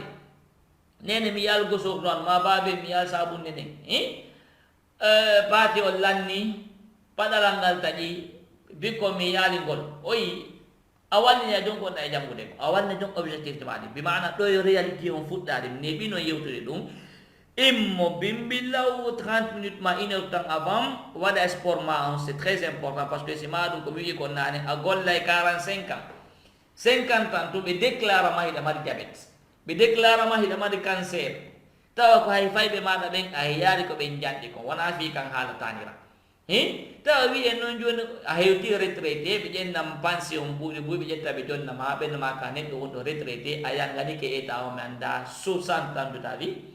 ƴetta ɗum ɓe ƴetta on sen mbuuɗi ɓe jonnama ƴetta ɗin ɗon mbuuɗi ɗa mari mbuuɗi ala cellal hiɗa mari mbuuɗi hiɗa jooɗi e puusu hiɗa puuso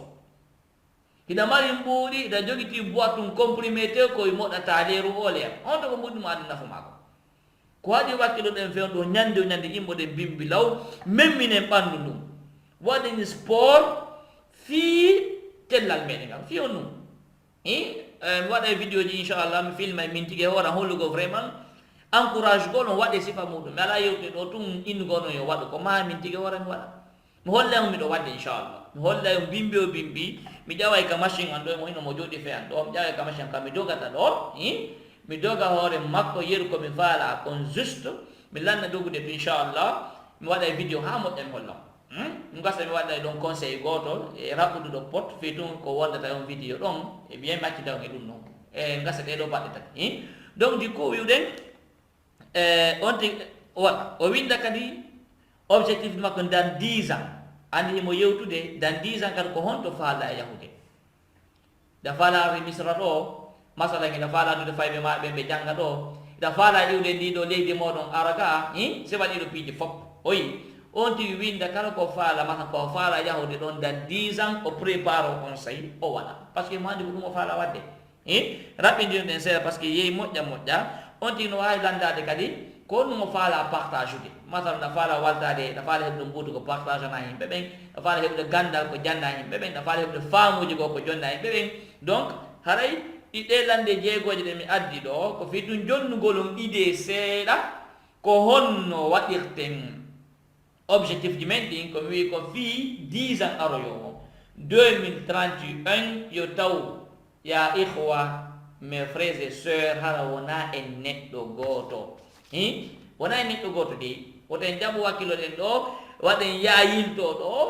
waɗa ƴoyre naataɗa yaltiraɗa ronken wadde objectif ji meɗen ɗi fixe objectif tu passes à l'action à personne inchallah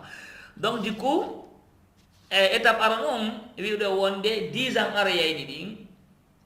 windu kala ko faalaɗa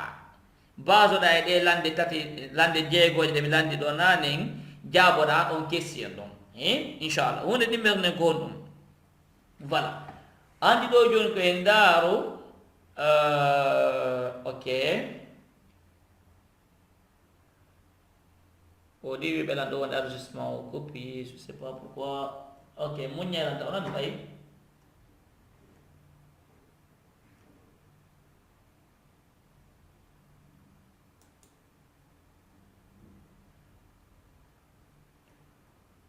ok par ce que sa enregistrement o copie ɗo ara e woni e galére par ce que woɓɓe ala hakkude meɗen ga ko maɓe hen ɗo e audio o fi ɓe wawa naffitorde inchallah donc hara eɗen habbade seeɗa faɗɗulan juste un petit peu inchallah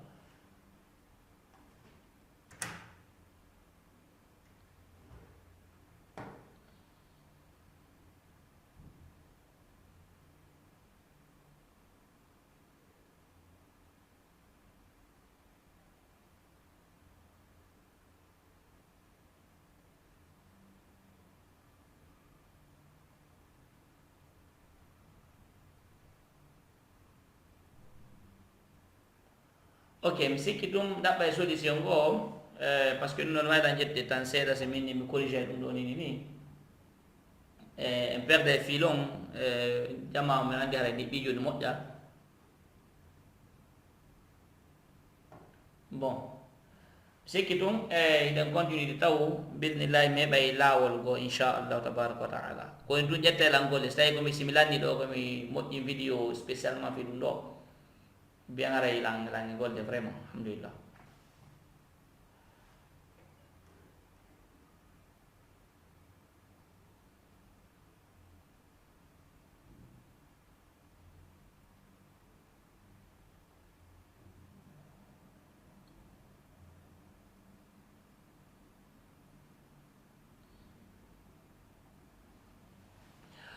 bon mi sikki ɗum ɗum ɗo yo yaaru ni taw inchallah nam donc du coup andi e yewti wonde bon mi profita ɗon mi humpita en taw ko no importance tawede ɗen ka zoom en direct on par ce que si waɗi ɗo ba en heɓe probléme par ce que ɓiɗi ko yewte ɗon ɓe tawta ɓe ala ga ɓe wata andude oyi donc so tawi matan koko yewta ɗo simi moƴƴinoya ɗum ɗo gasa gameɗo ma ronkede goɗɗum ngo e bien haray kamɓe ɓe profitade oyi donc wiwɗen joni e nder 10 ans on e windi ko faalaɗen e wadde kon e nder 10 ans e windi kala ko faalaɗen fi allahu woten waɗu limite e meɗen kala ko faalaɗa yaahi windu allahu ko moƴƴo joyi meɗen mo moƴƴi woni prêt ɗum daragol waɗugol ko duwa waɗede ko na sin noon feƴƴi e windi ɗi duuɓi sappo honno ɗi duuɓi sappo ɗe windi ko faalaɗen windude kon ko ɗum ɗoɗen wadde andi ko winduɗen ɗo fof ɗi piiji ko winduɗen ɗo fof ko winduɗen ɗo fof ƴetten noon gootum kala winda yeeso makkum ko duuɓi jelu waɗɗo toon fi hendagol kon ɗon manda sen faami Kono na duuɓi ɗi fo ɗo ay seddude ƴetta en nan 3 ans 5 ans 10 ans hino ɗo en nan 3 ans 5 ans 10 ans e nder en nan on ɗo e nder ɗi objectif komi windi ɗo ko honɗum dañƴiniɗa e nder en nan hara hendike encore une fois woto wattu limite e nder en nan ko honɗum mi dañƴinimi hendike ok gila en nan ha 3 ans yan dara kadi no ɗum ɗo miɗo tañƴini hunjagol alquran ma ɗum ɗo wata gasirdelan en nan donc mi ƴattu gila en nan ha 3 ans alquran on ko ɗon naati misal yani misal ɗum ɗon ko ɗon naati na inna masalan kon voilà mi wata wonde masalan exemple neɗɗo wata wonde ganɗo suffisamment ganɗo nder enna ma 3 ans kono nder 5 ans hara moni ganɗo molanaɗo maɗum woni hunde kaari hara ko a daara yani embere objectif ji ma ɗin daara capacité ɗum no janɗiri noon par ce que an tigi a wawa évaluer est ce que koko weli fii est ce que ƴettelan duuɓi est ce que ɗum ɗo ko en nan ƴettetalan ka ko 3 ans ka ko 5 ans ka ko 10 ans kono ko ɗon duwa wonde hara ƴettal toon 15 ans en ƴettal toon 15 ans fes nam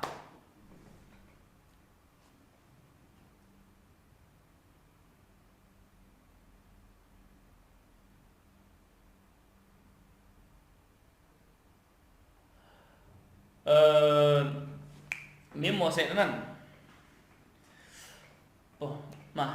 mettirno inchallah continue nam donc du coup ko ɗum feƴƴude en nan e nder hitande wotere ko ko winduɗa ɗon fof winda point yeeso ɗum ɗo mi waɗi hunde ka e nder en hara mi heeɓi ɗum ɗo e nder 3 ans hara mi heeɓi ɗum ɗo e nder 5 ans hara mi heeɓi ɗum ɗo e nder 10 ans hara mi heeɓi ane feƴƴi ɗon premiére étape on windi e nder duuɓi sappo gon waɗeten deuxiéme étape on en waɗi wonde ɗi komi windi ɗo fof ko duuɓi jelu jelu mi beson ni fi hendagol ɗum ɗon duuɓi jelu jelu mi beson ni fi hendagol ɗum ɗon ok ɗum ɗon ko deuxiéme étape on troisiéme étape on kominno komino windi ɗo mi ɓaari feere waɗangol on sifaka defti ka jangguiten kon mami dar ɗo inchallah voilà joni ko ɗum duwaɗen wadde andi hiɗe mari en nan on hiɗe mari 3 ans hiɗe mari 5 ans hiɗe mari 10 ans joni non daara ko waɗɗon kon fof en nan e ko waɗɗon kon fof 3 ans e ko waɗɗon kon fof 5 ans et 10 ans ƴetta gotum kala yani tranche d'âge kala yani âge goto kala mo ƴettuɗon ɗo ƴetton wona daron ton 4 objectifs les plus importants objectif ɗi nayiji ɗin les plus importants winda ɗin no feere e gollira la loi du Pareto e ngaro e fi muɗum inchallah ko loi mo tawata ko ma o gollitire kan gota meɗen ko ma o gollitire objectif ɗin ɗi fof kala ko watta ga gouvernement loi du Pareto o gollay loi du Pareto o gollay kala ko waɗata sayda fala réaliser des miracles tan tagi loi du Pareto e janga e yanñayno moƴƴa en ande fi on ɗum ɗen accita darsuji meɗen to fi on ɗum en janggo e fi on ɗum inchallah donc en ala jaltude ka sujet meɗen e bien arten ka wonnoɗen ɗon nanen on tin dara 4 objectifs les plus importants e duuɓi yani hitande kala nde o ƴetti ka en nan 4 objectifs plus importants ƴettaɗi no waɗa feere ka 3 ans 4 objectifs les plus importants ƴettaɗi no waɗa feere kadi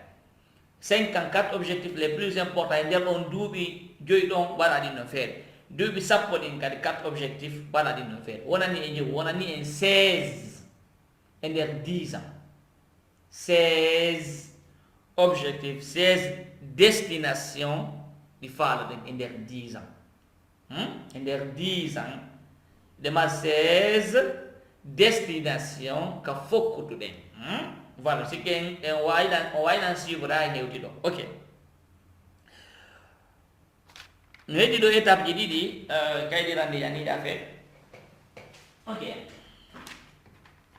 no heddi ɗo étape ji ɗiɗi voilà on andi waɗugol objectif o e gandata importance windugo ɗi objectif ji meɗen hatuma windude ɗi sey windal objectif en wawatamo wadde en faamo e on say ɗo eno en faamude on say tawa daka en windayno hacce winde ni yande ɗo en faamude daka mi windo eno ɗum winde ɗo e hewtude toon par ce que haray feƴƴi haray feƴƴi on say se windal objectif en wawatamo hendade wonen sur 150% objectif ɗi windaka ɗi wawata ko aboutisade ɗi wawata ko aboutisade fes ɗo ɗamar objectif windu mon gasa buye meɗen ko ɗum waɗi ha hande ɓe ronkude ko objectif maɓɓe tigi tigi no gasa ko par ce que o windaka e winda e ɗum fof mi sifanoto en ko honno waɗirta ñallal ngal ɗum no garoya e winden ɗum yande woten acco ha ñallal ngal ɗo ina daka e windani ɗum fof ara e windani taw donc du coup ko honji gonɗo a wadde ɗi 16 ji ɗo andi ko golle ɗi 16 ji ɗo ɗiɗi windaɗo ɗi fopp majji ƴetta goɗum kala définissa décriva kum exactement ko honno kum wayi ko honno nden ɗum hunde wayi décrivade yani sifora ko honno nde wayi misal exemple e nder 10 ans miɗo faala wiide siɗo faala wi en mercedes wal hongal winda fof ko faalɗa ko nder 10 ans ko mercedes wal kaari wal mi faala tawi windi ngal anda décrivi ko faalaɗa ko e nder 10 ans mbiɗo faala montan tel mbuuɗi ɗimi marani horan ɗimi awli ka suudu ene wonɓe ɓen afrique ɓay ɓuye meɗen gollirta banque ɗi awli ɗen ɗin ka suudu ma o ka banque miɗo mari tel e nder 10 ans tel précisa yani décriva exactement ko honɗum falɗa ko otowal falɗa nder otowal ma ngal ko honno wayi masalan ko couleur honɗum ko marque hombo ko modèle hombo définissa moƴƴa koko mon haalande on ɗo on andata importance muɗum ni kono ko ma waɗen c'est très important parce que plus laawol ngol no laaɓi plus ka nder hoore ma no laaɓi poy ko faalaɗa kon ko non konko faalaɗa ɗon ko non wattama ko wiyete kon attraction ko honɗum mbi mana sowno kala miijoto fi muɗum mi fuɗɗi ɓuydude waɗaɗo hunde kada dogay kisan waɗa kono so windal objectif en heɓata sifa ɗum ma wakkilo winde ko ma wakkilo winde nam donc ɗum noon ko hunde arander nde hunde ɗimmere nden noon eɗin objectif 16 ji ɗon kadi e fopp majji gooto kala e majji kadi winden ko fii honɗum hiɗen faalande ɗum hunde ko fii honɗum par ce que andi sin anda ko fii ɗum faala ɗen en fuɗɗoto to windude ko fii ɗum ɗo mi faalana nde ɗo hunde finalement a tawa jon jaka nden wona nalan important ittani ke sanka liste parce que ça ala pourquoi le vrai pourquoi wonɗa waɗande hunde e bien ay fa sa andata ko watta ay fa sa ɗo ya liste ma ɓuytoto on say donc du coup hen ɗo ko dowaɗe wadde kon wote waɗu ko wiyete kon le laisser aller wote jaɓu wadde ɗum ko laisser aller ko honɗum ko yewta kon ɗo yewtama on tigi joni ke wiye no gasa ha joni ɓawa ngo musilan joni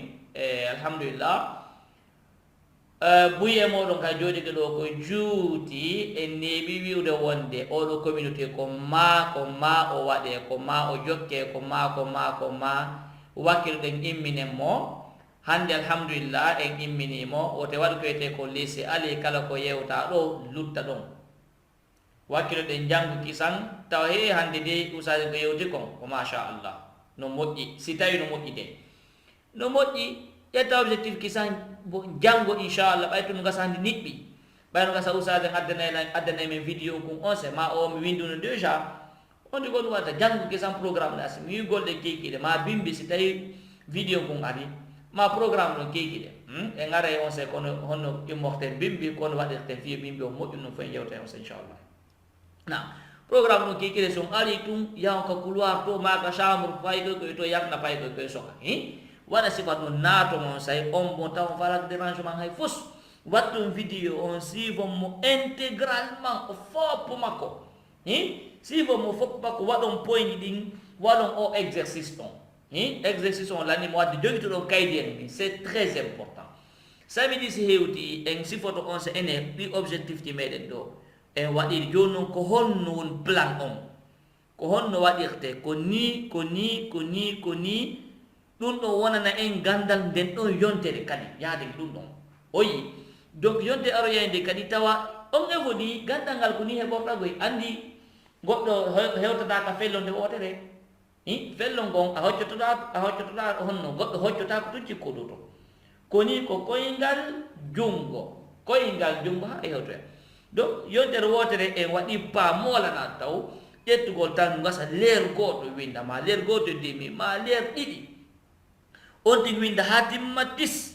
ƴetta kaydir nin omar to yetti kaydir ni omar yi kono étape suivant to samedi si hewti ani jangge goɗɗum go kadi se jangi ɗum ɗon kadi pratique heno liste ma on non joni joni noon yer konko jangude no ƴetta ɗum non ɓeydita hewde liste ma on kadi a fuɗɗi noon waɗande hoorema habitude ka gurnama a fuɗɗi change de koko min noon kon ñanden min mi neɓuno sabbade ka gurnan an ɗo mi neɓuno sabbade changement mi neɓuno yelagol change mi neɓuno yelagol change kono ko honɗum mi yejjiti ko wonde gurnan ɗan gurnan meɗen ɗa maɗum gurnan an ɗan na change ta jamais heɗude moƴƴa de koko mi yewti ɗo mi neɓuno sabbagol yo gurnan anɗa yo ɗan change yo woni neɗɗo honjiɗo alquran yo woni neɗɗo waajotoɗo yo woni neɗɗo ni e ni e ni e ni mi neɓuno sabbagol ɗum yani yo gurnan ɗan change ɗan change ade few ɗan change ta kadi ko honɗum duwaɗen wadde wona gurnan ɗan wona enen duwa sabbare gurnan ɗan yo change en faami en juɗɗiti ko gurnan ɗan sabbi en enen yo en change ko enen changeata gurnan ɗan wayluto gurnan ɗan ko résultat maɗon an koko wonɗa wadde konko ɗum gurnan maɗan on say mi jonna on misal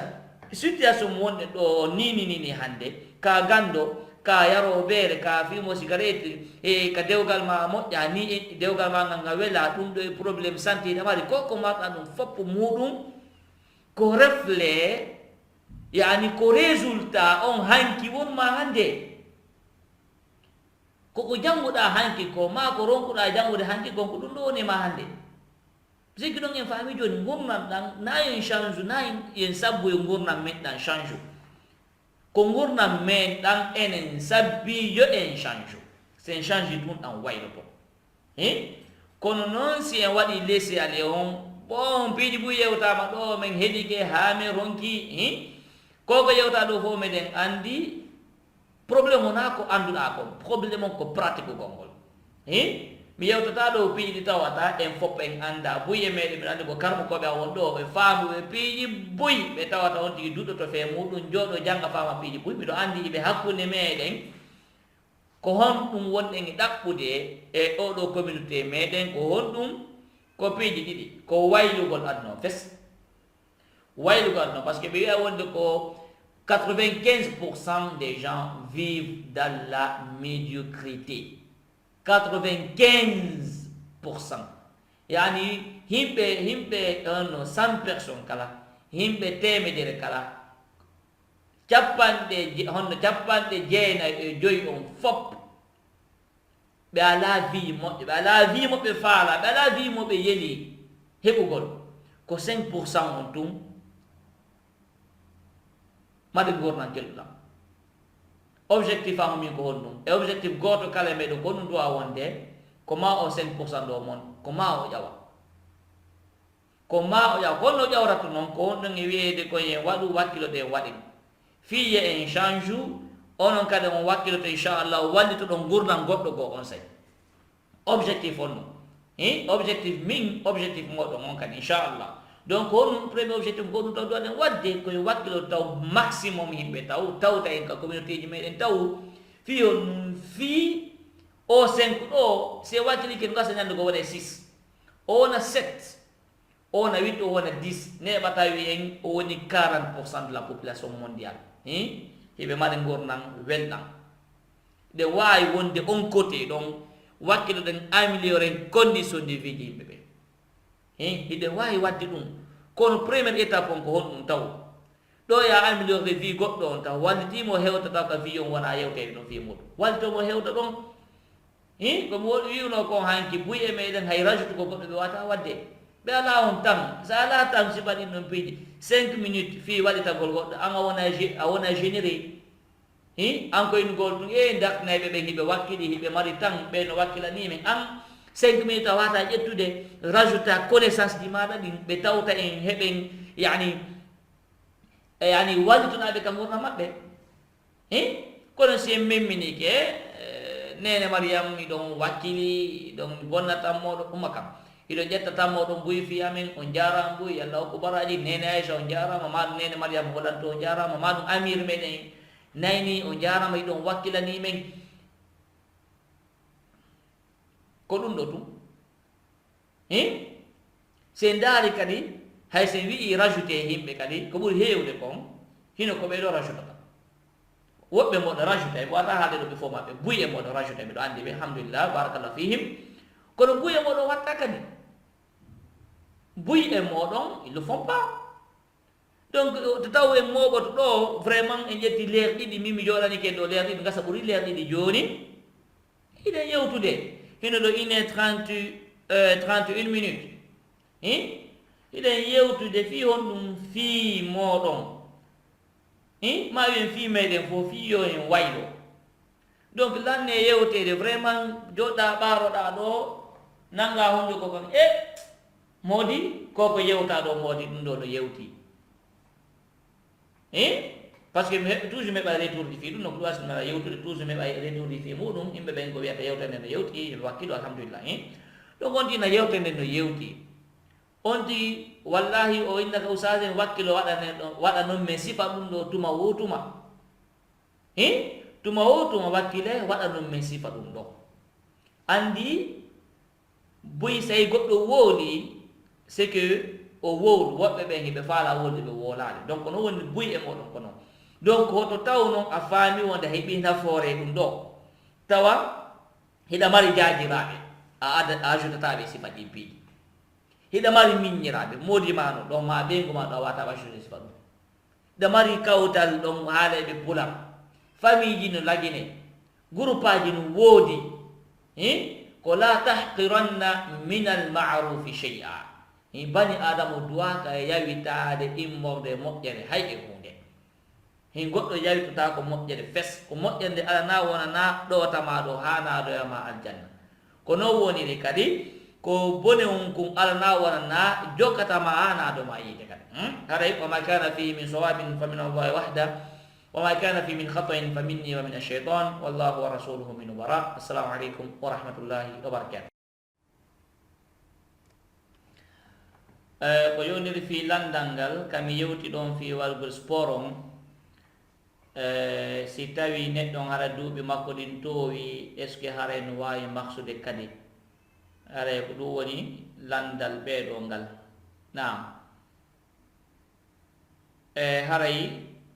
jabagol ɗum ɗon duuɓi maɗi nokku kala kadi hewti ka gurdam maɗa si tawi a faalama change ude ko woniri kon ɓawma fo yejjitu desiɗo tun gila hande nattiri yeeso mi waɗay mi confirmana on ka 100% hi marsay ko woni tun si tawi masalan on tigi masalan si tawi kona sifa évitugol ñabbeɗi gonno toon wona cancer ma diabète ma nawnaji holɓiniɗe gonno toon ɗe tawata lannimo nangude e bien an ɗum ɗon no metti fi par ce que lannimo ko incurable nawnaji gonno toon ɗe wata dikkude sabu ñameteji kon tigi ñamani no anda fi muɗum himo jokki tun himo ñamude sabu an gawatgol makko sport nawnaji gon wawma nangude tawa déjà lannima nangude kasi donc kala kon tigi moƴƴino e on say nafatama kono noon si tawi sifaten ɗum nawnaji nangali on tigi en wiyali so waɗi de nangatama ɓay ko joni meɗen joguiti piiji ɗin fof kono noon a taway a prévenayi bi mana a ɗuyte risque moƴƴa donc ay ko duuɓi jelu tigi de heɓuɗa neɗɗo on sport on si a waɗi nafete fuɗɗagol ngol kadi mi aro e fi muɗum ɓay inchallah min ko machine mi joguitiɗo kam mi dogata fayda ñande o ñande ko 10 minutes mi dogata e makko ko de wata wadde vidéo ñande ɗaɓana on donc 3 fois par semaine waɗanta on ko 4 min moto kadi no wasa neɓata wona 3h30 oyi donc ɗon mi waɗata vidéo mi holla ɗum mi adda jamaji mi holla woni hi mi waɗi fiyonde mi waɗani par ce que mbiɗo faala gurdam an ɗan change donc si tawi anga on tigi walike to walike ha ñalli waɗali hara yo andude min hellal ngal mi waɗi hara yo andu ko ɗum ɗo woni ko avantage ɗo mi mari hawre on tigi kadi hino min mi waɗi kanko o nani o waɗali hino avantage o donc ara ha e sa inchallah en géré groupe aji moƴƴa ka tawata e duhiɓe ɓen kadi no wawi addude si waɗi sport ɓe adda ma gasa sonnaɓe no wawi addude e géroya e groupe on si hewti e nokkugol ton nam ɗum ɗon nde wawi expliquede kadi hollen kadi ko honno waɗirte masala joguitaki machine on fiidugugol ala no dogira ala hiɗa buumi e waɗuɗa wonde tiggal maɗen a wata wata coñƴugon ton waɗa sport e ɗa wawi wadde ka suudu yimɓe ƴet maɗɗo en mi hollo en on c'est façon gon waɗiɗen ka suudu hay so tawi ka sonnaji an tun hoorema an tun iɗa wawi waɗa ɗum noon hoore maɗa ñande o ɗo wawi yawde golle wona en forme joyituɗa cellal maɗa ngal inchallah e kadi wona ko yowdi landal ngal somi arti seeɗa ɗon kadi ɓe maaki est ce que nafoore no e muɗum nafoore no e muɗum moƴƴa ko waɗi noon mi jonna on ɗo qissa e buy e meɗen neɗɗo mo anduɗen e accem désactive micro ji yimɓe ɓen ɗo taw ko waɗi noon miɗo nande ito jamaji ɗin e no soñjuɗen seeɗa nam ok voilà donc on wonɗen e wadde mi jonna qissa neɗɗo goto mo buy e meɗen anduɗen le patron d' Apple o jeyɗo o marque iPhone Apple ɗe ordinateur de Apple MacBook Air on si paɗi maɗum MacBook Pro on ko Steve Jobs o wiyete Steve Jobs wonno neɗɗo tinninoɗo moƴƴa ka gurdam makko mo tinnino moƴƴa nanon juɗɗo dey ko jonnugol on tum misal fi tum humpitugol no nafa Steve Jobs ko kefeero wonno e wonno neɗɗo tinniɗo fota ko wiyete ko objectif ji makko ɗin haade mo ɗeɗɗuno objectif ko ɗum si allahu newnanimo waɗugol ko waɗi kon ka hoore leydi parce que ɓen Apple c'est l'entreprise la plus prospère la plus riche entreprise makko no ɓuuri entreprise ɗum fof ka hoore leydi ɗo margol jawdi riche gol Steve Jobs ɓeɓe tawata ɓe wawi janngude english ma français bibliographie makko no woodi ma autobiographie makko no woodi so janggi on fama piiji boyi e gurdam makko ɗam donc mo sifi toon mo explique toon documentaire ji no woodi fi muɗum à l'âge mi sikki de 30 ans kaaji ɗum yejjiti seeɗa ɓe déclare mo cancer andi o feƴƴini non ɓe déclare mo cancer ɓay ɓe déclare mo cancer ɗum ɓe innimo hari mo mari ko huura e nder non 9 mois haɗo o huurata ɗo ɓuri 9 mois haro maayi hino ko ɓe déclare mo ko 9 mois o huurata haro maayi ɗum noon ko maximum on ɓe jonnunomo andi sa nawni ñagol toon docteur ɓe ɓen ɓe jonnete pronostic selon expérience maɓɓe on ɓe jonnete donc kono Steve Jobs are waɗi ɓay arti gonnumo waɗi gila nde ñande oɗo neɗɗo tewo o ñamaali liƴƴi o ñamaali piiji buyno toon o wallini few andi ko 9 mois o jonna hurgol maximum ɗiɗo piiji fof o acciri ko ɗum o ñamayno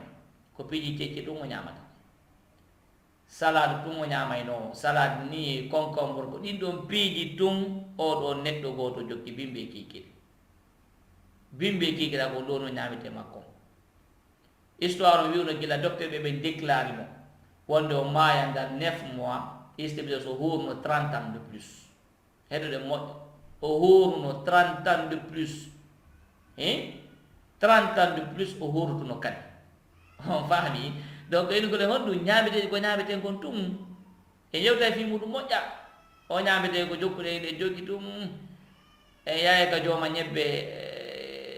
honno wiyete waɗe nebban ha sinta andi no ñande o waɗan nebban buygoy hande no waɗo nebban boy en anndaɗan nebban ɗo wonɗen e ñamude ɗon ko tan a moɗana kono noon ko waɗugol nebban ɓe juuɗa ɗo ha hara ko waɗ ni taw nebban ɗan sinta taw ɗam moƴƴa fes kono noon hiɗo jokki ɓimɓe kikiɗe ko hunde tawata jonna e ñabbini moɗaɗaɗe en andata no par ce que ko seeɗa seeɗa warirta en o yi donc haray hi arɗuɓe landal maɓɓe ngal hi so tigi gurdam maɗan ka fewniɗa wo si a faalama yo ɗan waylo inchallahu tabaraka wa taala ɗan waylo nam haray ko ɗum ɗo woni yeru landal muɗum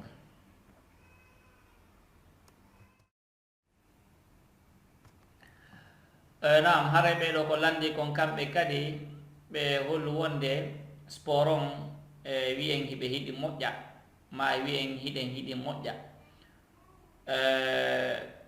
ko woni tun en fuɗɗoto wadde tun duppen en ronka e tinna hendu lannira en tinna landal maɓɓe ngal ɓe landi ene est ce que ɗum ɗo ko probléme ñaameteji ɗin gasa wiyen probléme cellal ñaamete ko woni ñamude ko woni wonde saabu ɗum ɗon ɓe ala ɓe fuɗɗoto sport tum ɓe duppa ka o woye ko saabu tun angal wowtugol ngol no ƴetta piiji ɗin ɗiɗi kala piiji ɗin ɗiɗi kala no ƴetta no wawi wonde ko saabu ñaameteji ɗin no wawi wonde ko saabu angal wowtugol ngol kono ko ɓuuri heewude kon ko angal wowtugol ngol wowtugol ngol on tigi fuɗɗore seeɗa masalan hay so tawi ko ɓoggol ni o mari ni tum har noon na waɗugo ɓoggol ngol ni o manda hono ɓe wiyata ɗum kamen salan ka ko honno ferol ngol ni wop andi a ferotol ngol on tigi hocco cikko ano hocco cikko ɗon ko koyɗe tigi musatama taw on tigi ronka e moƴƴa donc du coup no woodi no waɗire mi holla en on sa inchallah ɗo nini mi wata waɗde ɗo nini ni mi holla en on sa no woodi no waɗire kono ɓe maɗa goɗɗo fuɗɗota ko ɗum waɗa on tigi koye wootu ɓoggol ngol a waɗa e ngol tawata fayre koyɗe maɗen hay mimmirta koyɗe maɗen ko seeɗa ni tum fi to ɓoggol ngol feƴƴi yeru ɓoggol ngol tum on tigi hayso ko ɗum ɗon waɗi sa on tigi woot a waɗa hono 3 minutes ma hande o desiɗa 2 minutes par ce que o wota 2 minutes pet janggo força 3 minutes faɓɓi janggo força 4 minutes ainsi de suite neɓata waɗa 10 minutes neɓata 15 minutes donc haray gonɗon sengo ko ɓuuri heewde kon ko wowtugol ngol koyen wakkilo wowte ko woni ɗum inugol ngol noon ko feragol ɓoggol ngol fof hocco koyɗen haa dow cikka ɗe koyɗen muusay ɗon wona wigo ko duppude ko koyɗen muusata on jigi tan oyi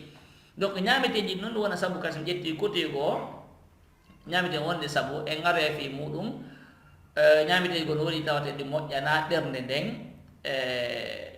en ngaro e fi muɗum inchallah ñaameteji no woɗi tawate moƴƴana ɓernde nden ɗum no wawi wonde sabu ha on tigi duppa e moƴƴa en ngaro e fi muɗum bidnillahi tabaraka wa taala sen ari e yewtugol fii ka santé fii ka cellal mi détaille fi ɗum ɗo moƴƴa bidnillah donc haɗa ɓuuri hewde ko joguitoɗen ɗum ko angal wowtugol ngol nam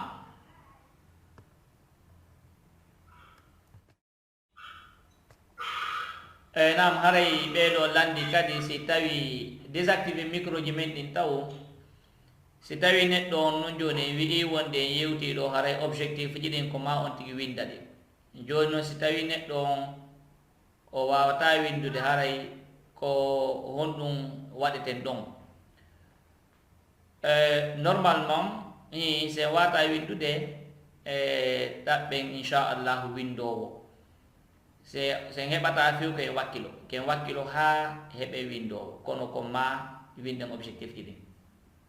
ɗum ɗon no woni valable fi meɗen fof meɗen ko ma heɓa sur papier précis heno kon faala wadde ko par ce que a besoin noto a besoin de plan d' action hunde kala ko honno nde waɗirte andi ɗen besoin de windugol donc désactivé micro ji ɗi inchallah nde besoin de windugol ngol moƴƴa donc du coup ko ma ɗaɓɓon on tigi ɗaɓɓa windowo ko windanamo on tigi heɗo audio ji ɗin on tigi windanamo vraiment ma ɗum onon tigi sifan ɗon mo ko ni e ni e ni ni fada o windamo par ce que sikki ko ma windon probléme kon to wonata ɗo kadi hayso windi e biye mi sikki tout so tawi on tigi wata windude mi tañi ni accemi désactive aɗi micro ji ɓe yimɓe ɗo taw wanno no soñjude en ga seeɗa naam ok andi goɗɗo no wawi wonde hara himo wawi jangude kono hara wata windude donc si tawi ɗon wawi jangude hara ko windugol ngol on wawata wakkile ha heɓon ko windana on windo ko wakkilo ha kono ko ma heɓe windo on ti winda objectif ɗi windaka ɗi yahata few ɗi yahata fes ko ma ɗi winde donc si tawi ɗe wawi ɗe wata winde kono en janggay noon si windama alhamdulillah si goɗɗo windani en janggay kono si tawi noon en windata en janggata haray ɗe mbaɗi probléme ɗo seeɗa objectif on tigi ko ɗum duwa wonde taw yo janggu taw yo waɗa objectif makko mo duwa janggude français ma english imo wawi janggude hay hunde lawanaki on tigi wakkilo ha jangga seeɗa winda seeɗa ha o wowta piiji ɗin change ay e nder gasa 6 mois en nan 2 ans ta fuɗɗi hoccuɗa fuɗɗi windude seeɗa change ay 10 ans maɗa on ɗo a tawa hi e gasa a ƴetti 3 ans fi wawgol français windugo français gasa 7 ans on a waɗi objectif ɗi goo kadi o yi sen ƴetti ɗo université amérique on ɗo Massachusetts ɓe waɗuno ko wiyete kon expérience e nder hakkude 60 personnes ɓe fof maɓɓe ko honɗum wiyete ko yaltuɓe ka université fewno kaɓe wonno ka université ɓe ƴetti ɓe senditi ɓe landi wonde onon o 60 personnes ɗo ko jelo e moɗon tawata hino mat objectif heɗoɗe moƴƴa de ko jelo o moɗon o 60 personnes ɗo hano mat objectif tawi ko tel siki moitié on hari ala objectif moitié on objectif fus ala kono buy e meɗen wayi ɗo ni ɓe moto bimbi ɓe saligoɓe juula ɓe moɓe yalta ko ɗum ɗo tum fus goɗɗum goɓe ala e wadde objectif bi maana ko ɗum ɗo mi dowa wadde hannde ko ɗum ɗo woni raison d'être an ka gurnan an ko ɗum ɗo mi dowa wadde ɗum noon ala 30 personnes moitié on fof hari ɓe ala objectif ɓe ala objectif oye 30 heddiɗo kadi ɓen ɗon hiɓe mat objectif ɓe ndaari ɓen 30 personnes ɓe ɗon 30 personnes ɓe hara ko jeɗo e maɓɓe winduno ko yeru 5 personnes winduno heɗo ɗo moƴƴa de ko yeru 5 personnes windi objectif ji maɓɓe ɗe oyi donc ɓen ɗon lanni janngude expérience on waɗoya ɓe wi'i wonde expérience o waɗoya haɗa ɓe woni retraité duuga hella 50 ans 60 hella dow toon yeru hurunoɓe ɓen e maɓɓe darna ndaara tawi wonnoɓe ɓen ɓe foppo maɓɓe 30 personnes ɓeya ɓe tawata ɓe alano objectif o gurnan yani sécurité fus ɓe ala ka gurnan maɓɓe hay hunde ɓe ala ka gurnan maɓɓe so wona ɓe golli 60 ans ɓe retraité ka suudu gasa wiye nakellal ɓe mari e ɓiɓɓe ɓe jogino ɗum probléme ji no ɗuuɗi donc finalement ɓe ala vie de rêve vie mo neɗɗo kala meɗe jeloto heɓugo si nawyi ɓe 30 personnes ɓeɗa ɓe daari ɓe 25 personnes on hari ɓe mari ɓe nawyi feere nde no woodi alhamdulillah feere no woodi naam ɓe daari noon ɓen 25 personnes ɓe ɗon mbuudi ko ɓen ɗon heɓata kon jawdi maɓɓe ndin a comparay e jawdi 30 personnes ɓen ɓe fof maɓɓe yani neɗɗo gooto ka 25 himɓe ɗa ɓe tawata heɓe marno objectif kono ɓe windaɗi hari kamɓe objectif ji maɓɓe ɗin kamɓe gurna maɓɓe ɗa l'âge de 30 hari ɓe marno moyen wastayi a hawtidiri ɓe ala ɓe fof maɓɓe objectif yani neɗɗo gooto peut ka 25 himɓe ɗa imo mari économie mo tawata 30 personnes fof a hawtidiray oyi donc ɓe daaroy noon 5 personnes on ɓe tawata ɓen hiɓe marno objectif hiɓe windimo kadi ɓe tawi ɓeɗo sen daari ɓe gurna maɓɓe ɗam goto kala e maɓɓe no mari économie 60 personnes ɓe fof maɓɓe maɗum wiyen goto kala e maɓɓe no mari économie ka honno 55 ɓe fof maɓɓe manda son faami bi maana 5 personnes ɓe ƴetta kamɓe ɓe daara goɗɗo maɓɓe ƴetta maɓe fof maɓɓe taw déjà goɗɗo maɓɓe ƴetta hakkude maɓɓe économie maɓɓe moɓe mari on fewndo maɓɓe gurna maɓɓe ɗan hari a hawtindira ɓe 25 personnes ɓe ɗa a hawtindira 30 personnes on kamɓe ɗum ɓe mara économie ɓen non fop ɓe fop maɓɓe ko noon ɓe yalti donc se ndaari ɓe ɗo jowo ɓe fop maɓɓe ɓe yalti yani ɓe yalti hakkunde meɗen ɓe ɓantika hakkunde hedditiɓe ɓen ɓe waɗno objectif maɓɓe ɗin ɓe suivi ɗi ɓe fop maɓɓe ko noon ɓe yaltiri donc sikki wona coïncidence waɗata ɓe jowo kala ɓe heɓat niveau de vie moƴƴo tawa ɓe ɓe tawata ko 30% ɗa niveau de vie hay goto ɓe ala sikki ɗum ɗon ka haray faminike ka raɓɓiɗinagol wakkilo ɗen goɗɗo windana en jangge sa eɗen wawi janggol sima ɗum haray objectif meɗen arano on wakkilo ɗen no wawide windude janggen winden janggen ko ma wawi ɗum ɗon nam haray gonno sengo ko ɗum ɗon haray yo allah wawnu en noon o tabintina en o hokka en cuucal muɗum o hokka en lawol muɗum o tabintina en ko wonen e janggude kon hada wa billahi tawfiq haray ko ɗum ɗo woni par rapport e kon faami kon e question moɗon nam